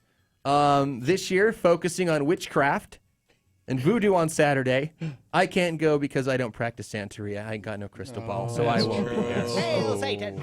Hail Satan! Yes. Urgent emergency. You might possibly, before that, you can hit up Twilight Concert Series. Only a few left. Cat Power. That'll be going on at Pioneer Park. The 4th Street Film Festival at Broovies kind of focuses on, homeless people, families, men and women. So that's pretty good cause. Go check out those films. Friday, Das Energy. Lots of bloops and bleeps out at Solitaire all weekend long, featuring Zed and Diplo. I have a Friday event to add, too. Do you? Is that the only one you have on Friday? No. Go ahead. Go do those, and then I'll add All right. mine. Up at because when I think of Park City and Deer Valley, I think of Smash Mouth, Cracker, and the Romantics. I would like to see That is Cracker. going on. I would like to see Cracker. Oh, I saw Cracker over here, and they're very good. The Zephyrs. It's a good band. Carrie was gesturing toward the Zephyr when he Yes. said over here. I kind of wish we would have had time for a potty break song because I could have used some Euro Trash Girl this morning. Maybe Would've been tomorrow. good. Maybe. Okay, we'll keep that in mind. If you find yourself at USAN on Friday, you just might be at Jeff Foxworthy and Larry the Cable Guy. No. Jeff and Larry's Backyard Barbecue. Just call it the Right Wing Comedy Festival. And Eddie Money. Our friend Eddie Eddie Money. Money. Listen, if you hang around Eddie Money long enough, he'll try to bum a cigarette from He you. will. That'll happen. It That's inevitable. happened. Carrie, he tried to bum a cigarette from me. And How you Carrie. guys doing? You got a cigarette? You got a smoke, man? Is that what you were waiting to talk about? No, Okay. no. There's also a party I'm hosting or emceeing on Friday. Oh, for Ivy. Yeah, it's for our lovely friend Ivy, who runs Boozetique Okay, up there. It's called Reboot Me, and she's raising money so that she can pay for an MS treatment for herself. I'll be there. It's at 6 o'clock. It's at Boozetique, and it's right there on 3rd South between 4th and 5th East. Third and 4th. 3rd and 4th. Anyway, Boozetique. And there's all kinds of prizes for a silent auction. Bad Brad Wheeler will be there playing music. Tickets are only $13 at the door. Entitles you to one free cocktail And then there will be a cash bar there. And food trucks. Food trucks will be there. The food trucks are donating part of the proceeds to Ivy. Now, this isn't for her store. No, it's for her personal medical care. If you know Ivy, she's a lovely person, and people really like her, and so it's to raise money. It's this Friday night at Booze Teak. 315 East Broadway. Thank you. What else you got? Saturday, we have the 8th Annual Utah Beer Festival at the Utah State Fair Park. Yes. A little different this year. Instead of buying your tickets and going to the stands, there's wristbands that you charge up with currency. Oh, yeah. And then really? That's you nice. bleep down, yeah. Interesting. So put like $600-700 on that wrist of yours and go to town. Go. Reggae Rise Up also kicks off at River's Edge. You've got, we've talked about this, Slightly Stupid, Citizen Cope, bunch of good reggae, good vibes out there at the end of Jordanelle. The Rocket Summer and the 888 at In the Venue. We play that song Critical Mistakes by 888, and I think they're from Denver, so practically local. Should be a good show. Sunday, Herbie Hancock at Red Butte. The legend. What's the name of that song? Oh, Rocket. Right? Rocket. I bet it'd be a good show. He's a very talented musician. Show. And there are tickets available for that. That one is one of the few Red Butte shows that are not sold out yet. So grab tickets for that. I got Trombone Shorty. Yeah, tomorrow. That's tomorrow. It's sold out. It is sold out. I got Tom Rowan Shorty right here. No, you don't. Ooh. Get a shot. It's early. Not for you guys. No. All right. Monday, the X96 Eclipse Party at the Clark Planetarium. Yes. Get there early. You have a chance to win yourself some shades that prevent your eyes from getting burned out of your face. So that's good. Washed Out at the Stateroom. Big fan of this band. They have a new album called Mr. Mellow. Just kind of a cool. I don't even know how to categorize their music. Some mellow? Alternative, maybe. Is it mellow? Jazz influence, mellow. Some of it, yeah. I don't. Good. Anyway, check out the blog. There's some music there. You can decide for yourself. Tuesday to cap off the week. D. Antwoord at Saltaire. Really? Yes. I didn't know. I love D. Children of South Africa. Ninja. They're weird. Will be there. Freaky and I like you. They're weird. I will say this: there's so many bands. They're just this unique thing.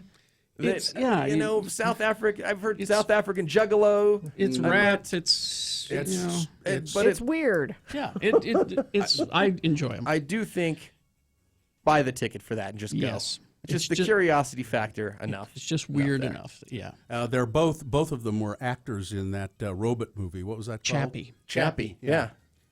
So you can go check them out there too. But the music. There's some songs in the blog as well. So there you have it. As always, if you miss any of this, you can text the word event to 33986 and we'll send this list to you every week. Behemoth and Lamb of God at the Complex on Friday, I'm being told. What? So, yeah. There you go. Let's see. Thank you very much, Corey. Thank you. 9:15. We got Boehner fight coming up after these. Yeah. Also, a little bit of news. I want to go home. I do too. Fortunately, I have a home now. If you, so I can go to it. But if you're looking for a house, I want you to contact people at New Dwello. But if you're having a hard time with your down payment, they have down payment assistance. Yeah, that's why you should contact them. Text the word money to 62687. Money, 62687. You'll get a link to preliminary qualification questionnaire. If you can honestly answer yes to 7 simple questions, you've met all the qualifications and you might be able to get down payment assistance. And then you too, like me, can have a home to go to. So text the word money to 62687 and New Dwello will send you all the information you need for down payment assistance. Strong Volkswagen and X96 present Pepper. Saturday, September 23rd at the...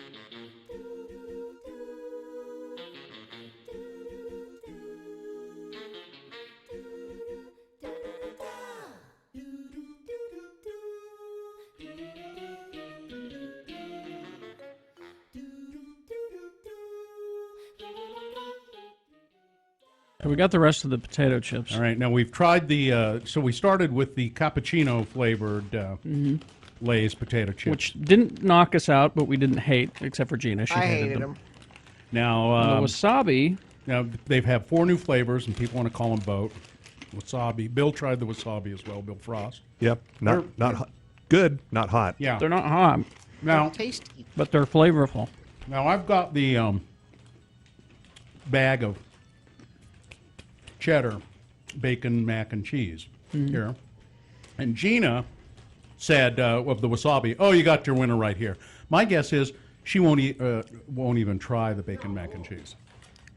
Yeah, I'm sure there's not actual cheese in it. I don't No, care. there is. There is. I read the ingredients. There's like cheese powder or something. This is your winner. Mm.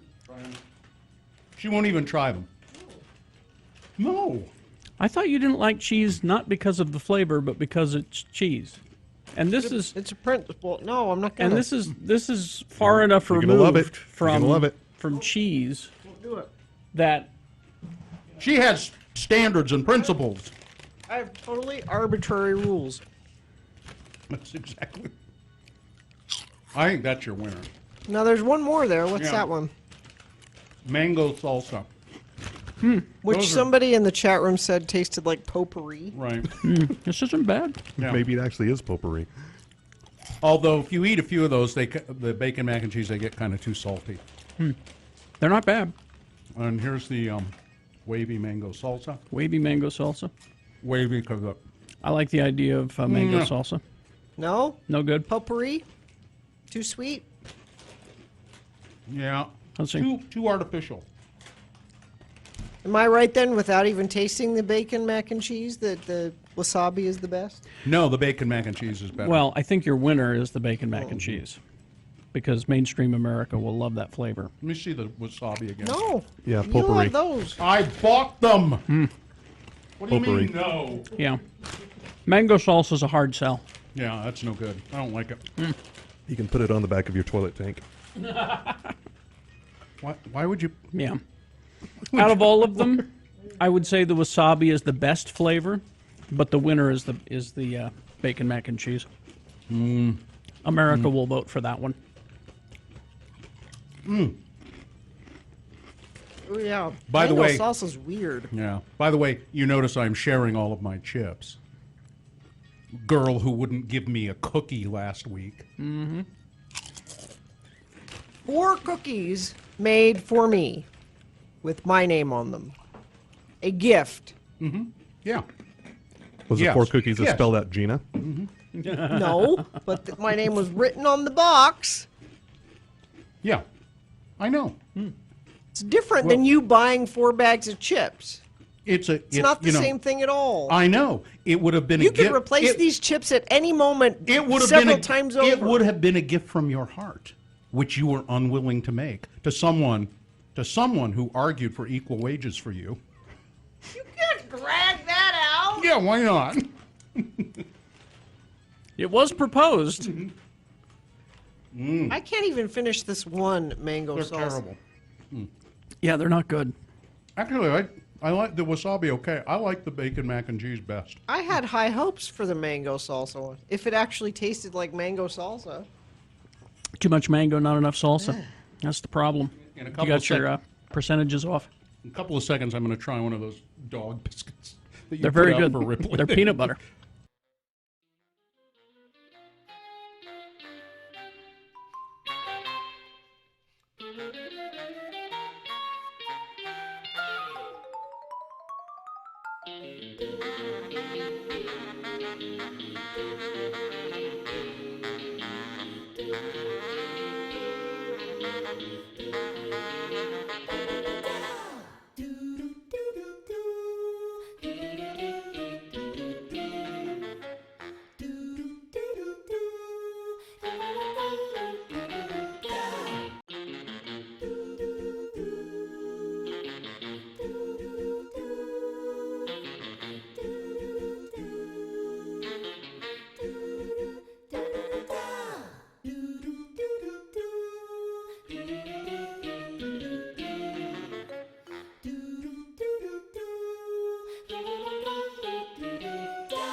As dawn comes out of the east and spreads down the quiet streets.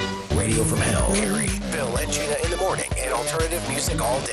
X96. Let's see. It's 9:22. Before we get to Boehner fight, a little bit of news brought to you by Lucky's Auto Credit, where $77 in a job gets you a car. 2 locations in Salt Lake City and Ogden. For program details or to apply online, visit luckysautocredit.com. Gina. Yes. A Wisconsin man. Yes. Who doctors say came perilously close to death, he accidentally shot a nail into his heart while working on his house, but he calmly drove himself to the hospital and even Oh, there's a picture. Yeah. Yeah, and even parked his pickup truck in the lot before walking into the emergency room. Doug Bergeson is ready to get back to work this week. He survived this ordeal that others might not have taken in such stride. Exactly. Bergeson told the Associated Press he was working on framing a fireplace at his house in northeast Wisconsin when his nail gun accidentally fired, and it sent a nail ricocheting off some wood and into his chest. I was going to say, how did he do that if it wasn't pointed there? I just I thought it just nicked me, and I looked down, I couldn't see anything, and then I saw some blood, and then I went, oh, and I took off my sweatshirt, and man, there's an inch of nail in my chest. That's sticking out of me. Yeah, and he said, I could see the nail moving with my heartbeat. It was very... like pulsing in Yeah. it? Oh, jeez. Yeah, that's what that would indicate. I'm just picturing it. But he's going to be fine. A controversial LDS blogger has responded to a statement from the Church of Jesus Christ of Latter-day Saints. You know, the legislature. That condemned advocacy of white culture and white supremacy. Ayla Stewart runs a blog called Wife with a Purpose, and Stewart's blog fell in the crosshairs of the LDS Church's statement on Tuesday. I don't listen to the church's PR department, she wrote in a tweet on Tuesday afternoon. Have somebody from the First Presidency tell me I can't love my white culture, and then we'll talk. Well, Stewart has gained popularity in the so-called alt-right movement and claims that she was going to speak at the Charlottesville Unite the Right rally over the weekend. Do you know who else she is? Who is she? I've debated bringing her up before. I've never heard of her. She's part of this. I'm going to have a bunch of white kids because we're being pushed out. There aren't enough white people. There are not enough white kids. Yeah, She clearly hasn't been to Utah County. Yeah, she's hideous. Well, good for at least she has a hobby. Her hobby is having more white kids. Well, that's great. I think that's fine. Keep her busy. There are plenty of them. Just head south of here, and you're. No, according to her, they're endangered. Now, 5 revealing moments from Donald Trump's latest Charlottesville comments. Only 5. Well, these are 5. There are more, but these are 5 of them. We'd be here all day. Yeah, the whole thing. Not all of those people were white supremacists by any stretch, he said. Well, he argued that at both the Friday night Tiki Torch rally and then the rally downtown on Saturday, that there were people there simply protesting taking down the Confederate flag or a statue. They weren't supremacists. Well, the protests were nominally about the statues of both events. Yeah. There were people shouting "Sieg Heil," "Blood and Soil," and Jews are, whatever they were saying about the Jews. Yeah. You're changing history and culture. He was when he said, he's taking down these statues. This doesn't change history. No. History has happened. It doesn't change it. It's not a time machine. No.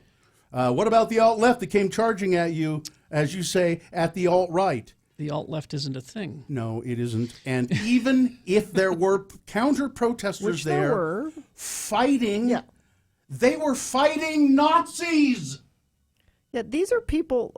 I can't remember if we've talked about the guy with the. Oh, we did talk about the guy with the whatever airborne division hat.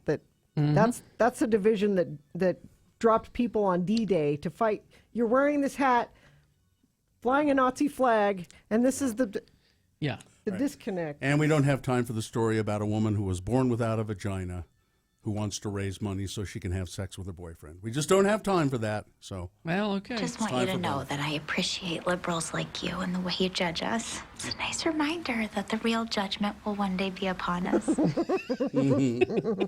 Well, that's a joke, but I think people really believe that. Well, they do. Was that blogger? Was that her? Have more white kids. All right. My kids are too white. I tried to have brown kids. I tried really hard. You see, Mohammed? It's Boehner Fight. With Radio from Hell on X96. Once again, you failed. Just quickly, weather. Oh, okay. Nice today. 89. Brought to you by Hoops Vision, they have a better solution to reading glasses, the camera inlay procedure. Call Hoops Vision today. Learn more at hoopsvision.com. All right. Now the boner fight. So we had boner candidate number one, the winner from round one, which is, I guess it was a poor choice of words.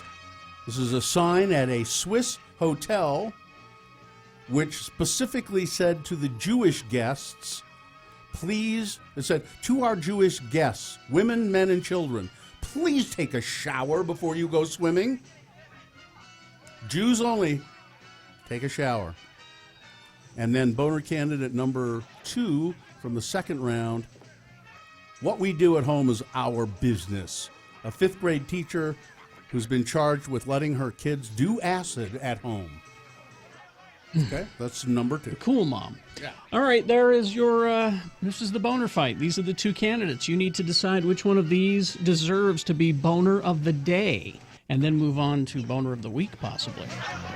All right, so which one is the worst, one or two? Remember your candidate number. Put it in the message of your text. The one or two in the message, send it to 33986. Or you can call 877-602-9696. Use your voice. Or go to x96.com and look for the box that says Boner Fight August 16th. If you don't see that box, refresh. It should appear. All right, it's 300 seconds. Boner Fight. Boner of the day after these. The music starts at 10 with a 1 hour nonstop music wingding with John Smith on X96. Okay.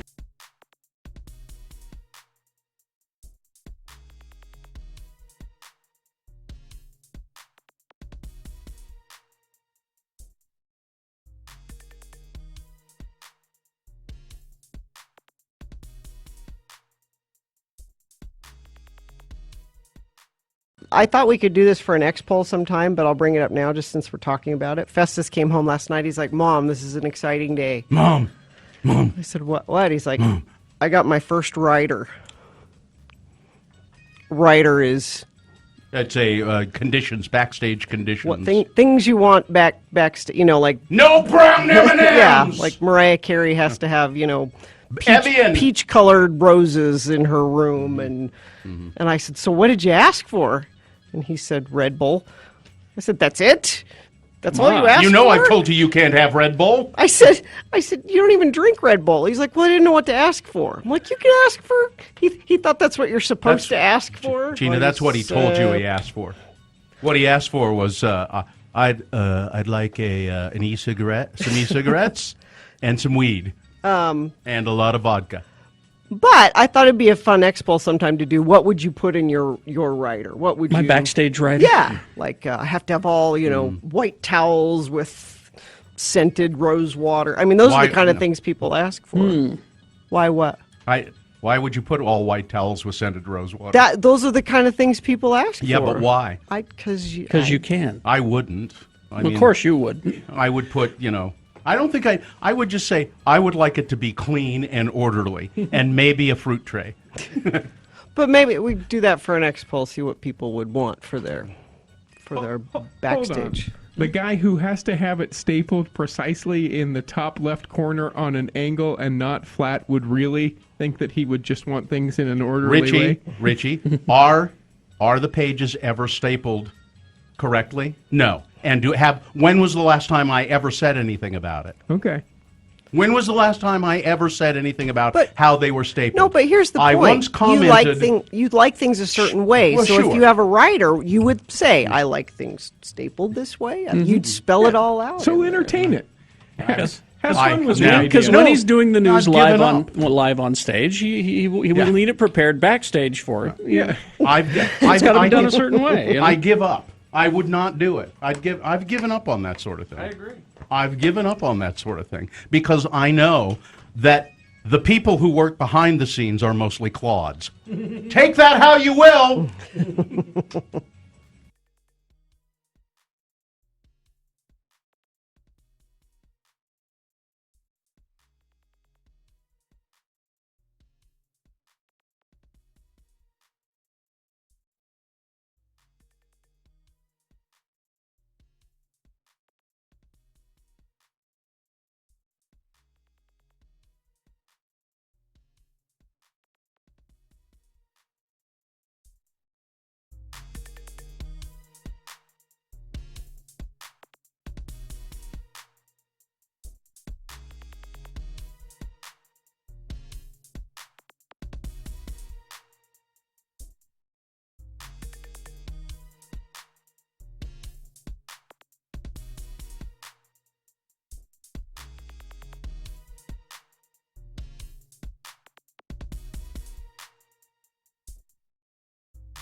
Weekday mornings from 6 to 10 a.m. on X96. All right, time to award Boner of the Day. And it's brought to you in part by roasted chicken and broccoli. And why does the sight of a trail guide make us reassess our career choices? Because Wyoming is still filled with adventure. That's why. Find out if you are too at travelwyoming.com. So we had Boner candidate number 1. I guess it was a poor choice of words. A woman at she runs the hotel in the Swiss Alps, and she put up a sign that said, "To our Jewish guests, men, women, and children, remember you must shower before entering the pool." Now, she later said when called on it, "Well, that's not what I really meant. I guess it was a poor choice of words." So what else could she have possibly meant? She said, she said, "I just realized that Jews can't swim, so I don't know why I put up that. I don't know why I put that up." They won't ever even try to get in the pool. So, no, she tried to make an explanation by saying I was a poor choice of words, but that's the only explanation she had. And then Boner candidate number 2, what we do at home is our own business. It's a 5th grade teacher in Ohio. She's been with the school district for 20 years, but she lets her kids at home do acid, LSD. Because she's the cool mom. I guess. The winner was Boner candidate number 2. What we do at home is our business. Really? All right. I thought for sure that the other one would, but there you go. You guys decide, and so that's Boner of the Day, and that will now be Wednesday's candidate for Boner of the Week. Just getting some information. There's a bad accident out at the Bonneville Salt Flats. It is related to Speed Week. Speed Week going on. Yeah. Multiple medical helicopters called to an accident. We don't have any more details than that, but somebody going fast exploded. But it says multiple helicopters, so that makes me think it's maybe it more crashed than into one. something. Could be, Yeah. Well, there could be. There are people out there watching. Yeah. Yesterday at this time we talked about the eclipse, and join us, won't you please, on Monday morning. We're going to be at the Clark Planetarium from 6 a.m. till 10 a.m. inside the planetarium, and then we'll move over towards the fountain where all the outdoor festivities will be. There will be an opportunity. So you have to be outside to see the eclipse, apparently. Yeah, I mean, yes. Okay. Well, no, you can watch it inside. Oh, you can watch it on TV. They have this feed from... Like the safe way to watch it, maybe? From NASA, and they're going to have it up on a big screen there. So But be outside, right? Experience. Well, you'll see the total eclipse probably if you're inside on the screen. Here in Utah and Salt Lake, it's like 91%. They're just going to turn the lights out, aren't they? They're gonna get you in the theater. Well, no. So I would assume on Monday we're going to be talking to like astronomers and astrologers. No. Sure. I don't think astrologers. No. Well, I think we ought to talk to an astrologer. There are people who think that this is this eclipse is a portent of Tell you things what, to be. I will call Margaret Ruth, and if she can come on Monday, that will be our She's not an astrologer. She's not. You know, in the cards. She's a tarot card reader. That's astrology, kind of. Let's stick to the science. I kind of like to talk to a doom and gloom astrologer too. So email Richie if you're a doom and gloom astrologer. We got an email from JD, our astronomer friend on the island of Maui, because yesterday there was some discussion when Gina said, this is a once-in-a-lifetime opportunity, and I said, no, it's not. It's a twice-in-a-lifetime. And she wanted to make sure that I felt real stupid because it's obviously just a once-in-a-lifetime. It depends on when you were born. Well, yeah, if your life is short, then yes, it's a once-in-a-lifetime. But average expectancy of life, and you wanted to make sure I felt dumb. Well, if I may, from my science friend, JD, in Maui. Richie and Gina, as always, thanks for letting me listen. It looks like there will be another total solar eclipse on August the 12th, 2045. That's a long time from now. Right, but it will still be in my lifetime. So this will be the second. Pretty sure about that? Well, wait. So where will this be? This will be in Here. Salt Lake. Okay. The eclipse will Because- be a total solar eclipse in Salt Lake, Utah. Because there are total solar eclipses with some frequency around the world all Because the of time. how it would the trajectory or whatever. Then he lists a bunch of websites, and then this for you, Carrie. Also, he says, you might tell Carrie that my answer to his question, and I am a scientist, Yes. is that I don't think the crime will go up. During the eclipse. Wasn't Carrie's question. Yeah, that wasn't my question. It was New Grant's question over on KSL. It's, Brian Martin. He New says, Grant, yes. He says, my theory is that average intelligence will increase. I've heard reports that chickens fall asleep during eclipses. Chicken Rob, let us know. No, that's true. My prediction is that New Grant and Amanda, with intelligence rivaling that of Barnyard Feathered Friend, will also fall asleep. Well, I guess it's must be time to go to bed. And I forgot to mention when he asked their solar eclipse expert on the phone, when he asked, he said, maybe it's just the news guy in me. I love it when he says. But will there be an increase in crime during the eclipse? Yeah, he said that. He said that. Because as soon as it gets dark, people just throw bricks that's- through storefront windows. Because that's when crimes happen. Yeah. No, that's true. I mean, there is more crime at night than during the day. That's because the Holy Ghost goes to sleep at At midnight. midnight. Yeah, it's a whole different reason. So That's what I know. Is the Holy Ghost going to sleep? Yes. Like for- up in Idaho for 3 and places minutes. like that for 3 Is whole he a minutes. chicken? The Holy Ghost just needs his rest. Oh. He's busy. If he can catch a nap like that every solar eclipse, you bet. I mean, I guess it is a he, right? Yeah. The Holy Ghost. I mean, that's a discussion for a whole different podcast. Oh, Bill. okay. All right. Maybe it's just the dumb guy in me. But yeah. No, that's true. I fully expect that like my dogs will, probably go to sleep or at least think about it. So will I. I'm thinking about it right now. There isn't even an eclipse.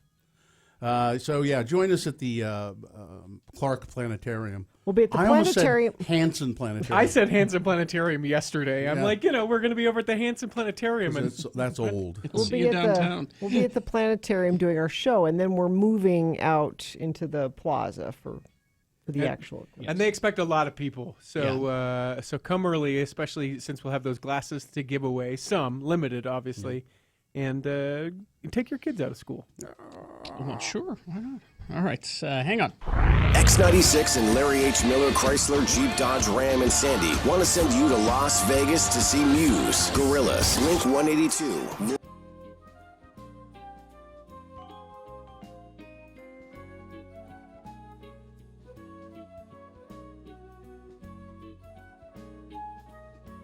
There's a great a little video that I tweeted early this morning at RFH Bill. Well, let me go look. It's a little video of some mayor somewhere in Wisconsin, I think. Yeah.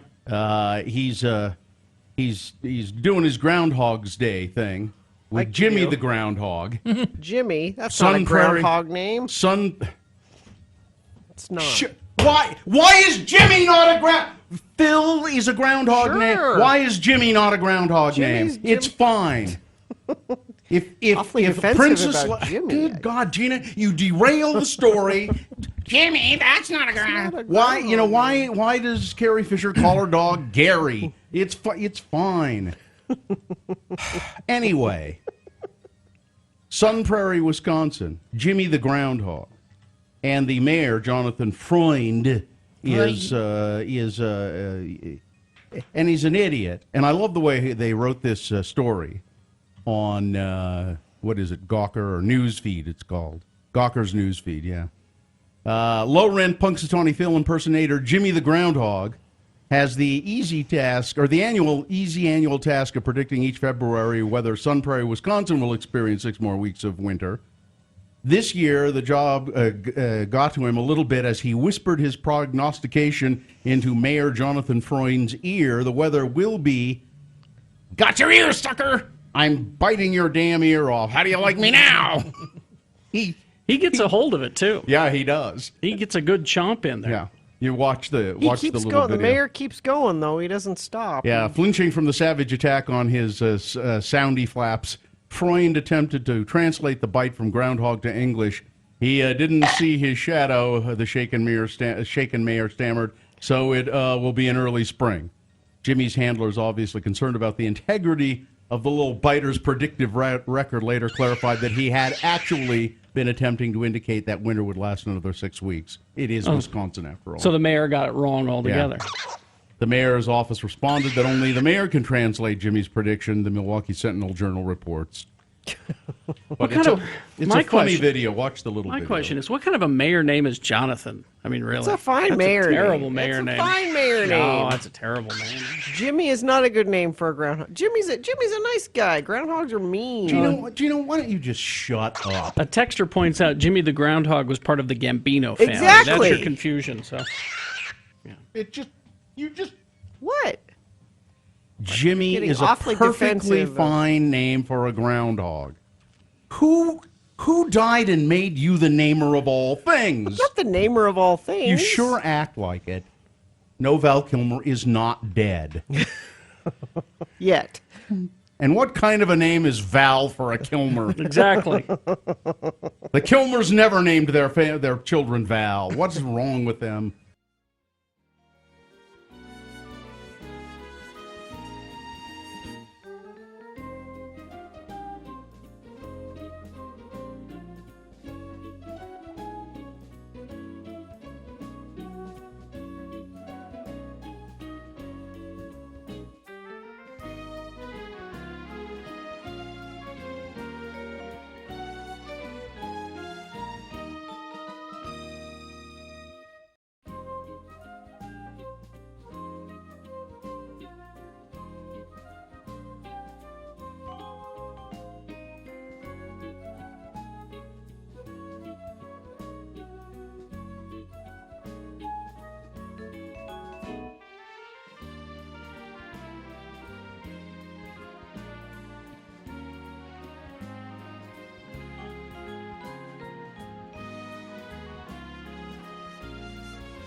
X96.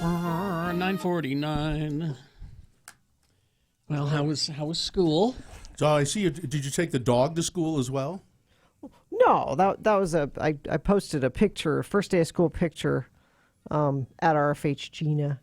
No, Riley was just, she wanted to say goodbye to the kids before they went to school. This will be her first day home alone without them, so. The dog looks as though, in that picture, as though it has a green mustache. No. There's a little green. She's got a green collar. No, maybe it's a reflection then. Maybe your screen's dirty? Could be. Could be. Or, I don't know, maybe the macular degeneration is acting up again. But of course, already. Yes. We get to school. They're lined up. Just as they're going in, Mohammed runs over to me. Mom, you got to run home. What? Why? And the teacher had mailed, like a week ago, a questionnaire for them to fill out, just kind of a, get to know you. Mm-hmm. And you're supposed to bring it on the first day of school. And he forgot it. Of course. He remembered all of his soccer stuff for soccer practice after school. Well, good boy. It's the important stuff. I said, we're forgetting stuff already. Is that why you're dressed up today? I am not wearing... Wait, hang on. Who are you again? Hi, I'm John. John... Smith. Oh, the guy who's on after us. Point of order, John Smith here. Gina Barberi, is that why you're dressed up today? Yes, and it is not, contrary to what both Carrie and Bill guessed. The other mothers, That I care about what the other mothers think. The Real Housewives of Salt Lake County? No, this was from my daughter, who said to me yesterday, Mom, for your New Year's resolution, could it be for you to not wear so much black? and at that point, I don't understand why you didn't say, how dare you! Mind your own business. I'll wear what I want to. So for her, I'm not wearing black today. For one day. For one day. Well, you look good, very good in that. Thank so you. you should wear that kind of stuff more often. Colors suit you. Thank you. Is it more difficult to put on a blouse with some color in it and a pair of pants with? Is it more difficult somehow? No. Well, then why don't you do it? Because I trace it back to, honestly, and I was talking to my kids about uniforms the other day and how much I loved wearing uniforms when I was in school because there's zero thought put into what you have to wear in the morning. All right, then I demand right now we're going to start having a Radio from Hell uniform, and the three of us are going to have to dress exactly alike. No, but Can I pick it out? I do have a Radio from Hell uniform. I do. It's It's all a black. black T-shirt and jeans. And I think it's a holdover from... I think if it's a radio DJ uniform, it should all be Hawaiian shirts. Well, yeah, or hockey jerseys. Hockey jerseys Hockey is what jerseys it and evolved. Hawaiian It shirts. went from Hawaiian shirts to hockey jerseys, and I think it's back to Hawaiian shirts now. We'd have to ask Richie. He was at the convention. So you are someone who desperately needs some sort of Garanimals system. Yeah, me too. Really. Yeah, I don't want to give any thought to it. I want to just reach into, because I can reach into my closet and basically grab anything, and it's a black T-shirt. I've heard kids say that who wear uniforms to school that actually they didn't mind it because it took away any. First of all, you didn't have to think about what you were going to wear, and then also you're not. Like feeling in competition with the other kids. Yeah, like, he's dressed better than I am, and what am I going to do? Or you wore that outfit last Monday, and you're wearing it again. It gets rid of all of that. I loved it. I think it's probably a really good idea. Everybody's, So did the Nazis. And I think that the kids at school should also have to recite pledges together and salute together and be silent in lunch line. Yeah, all those things. All of those things. But then you don't get the fun of yelling, "New pants, new pants." Yeah, that's true. No, you don't. Pointing. No, because what I can do and what I did, a couple weeks ago, we went through all their uniforms. I'm like, try that on. Still fit? Good. I don't have to get you a new. But if it's like, free dress, the kids would be like, well, I wore that last year. I can't wear that this year. Once at Benyon Junior High because I was wearing a ministry T-shirt that had a gun on it. Mm-hmm. Yeah. And they were like...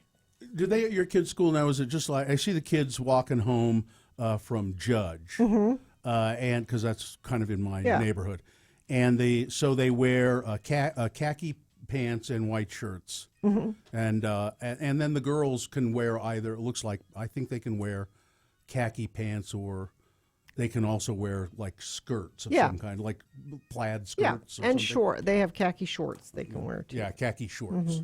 So that's the same thing at your kids' school? Preparing them for life in the call center environment. Well, it was. I don't know if I probably would have been okay with uniforms. It was tricky because my mom made my clothes. So did you get teased? Yeah. Yes. Yes. So you would have been great with uniform. I would have been okay with Use it. the Butterick pattern. It wasn't until like just toward the end of junior high school and high school that I had the talk with her. I said, "Mom, kids are making fun of me. I appreciate that you do this, but let's look for something." Yeah. And so she took me over to JCPenney and got me a bunch of Toughskins? Toughskins. Yeah, just Toughskins and T-shirts with iron-on transfers on them, and everything was fine. You get some OP When gear? when I was a freshman in high school, I had to wear a uniform once a week because it was required that I take ROTC.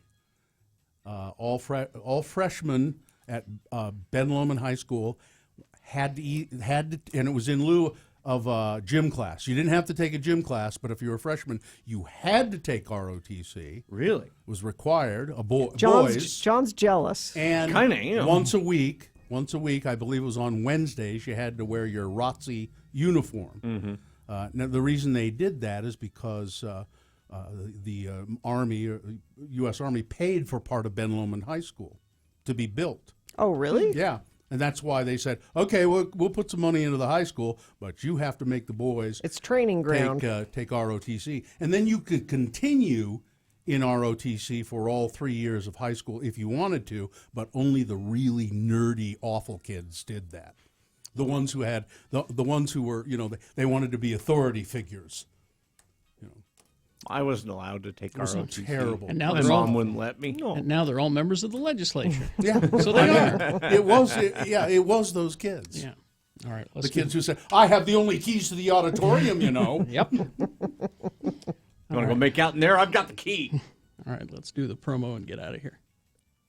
On Thursday's Radio from Hell show. At 6:45, we'll have geek news on the radio, including some speculation about people coming to Salt Lake Comic-Con. Then at 7, it's Beat Gina. It's Baby Boomer Trivia for 80s Live tickets. I don't get it. At 8 a.m., Sean Means will be here to review movies including Brigsby Bear and The Hitman's Bodyguard. And at 9, we'll give you another keyword to try and win VIP tickets to the Love Loud Festival. That's all on Thursday's Radio from Hell show on X96. You can edit that space together. Thank you. All right. I'm just wondering why Baby Boomer trivia for 80s Live. It should be Gen X trivia for 80s Live. Okay, call it Gen X Trivia and No. just use the same questions. There will Doesn't be matter. different questions. No, just call it. It's Gen X Trivia. And then we'll just use the same questions. All right. Baby boomers in the 60s? Yeah. Yeah, that's the thing. Yeah. All right. Well, you got something, John? I've got some Imagine Dragons tickets to give away today. I've got Lost 80s tickets to give away today. I've got Twilight tickets to give away today. And I've got Gun Show tickets. Boy, it sounds like the Gen Xers are going to love your show. Yeah, Right? All the prizes are on John's show. Live long and prosper, bitches. Don't you know who I am? Why isn't it Gen X trivia? John Smith is next. If you don't like it, lump it. A 1 hour nonstop music wingding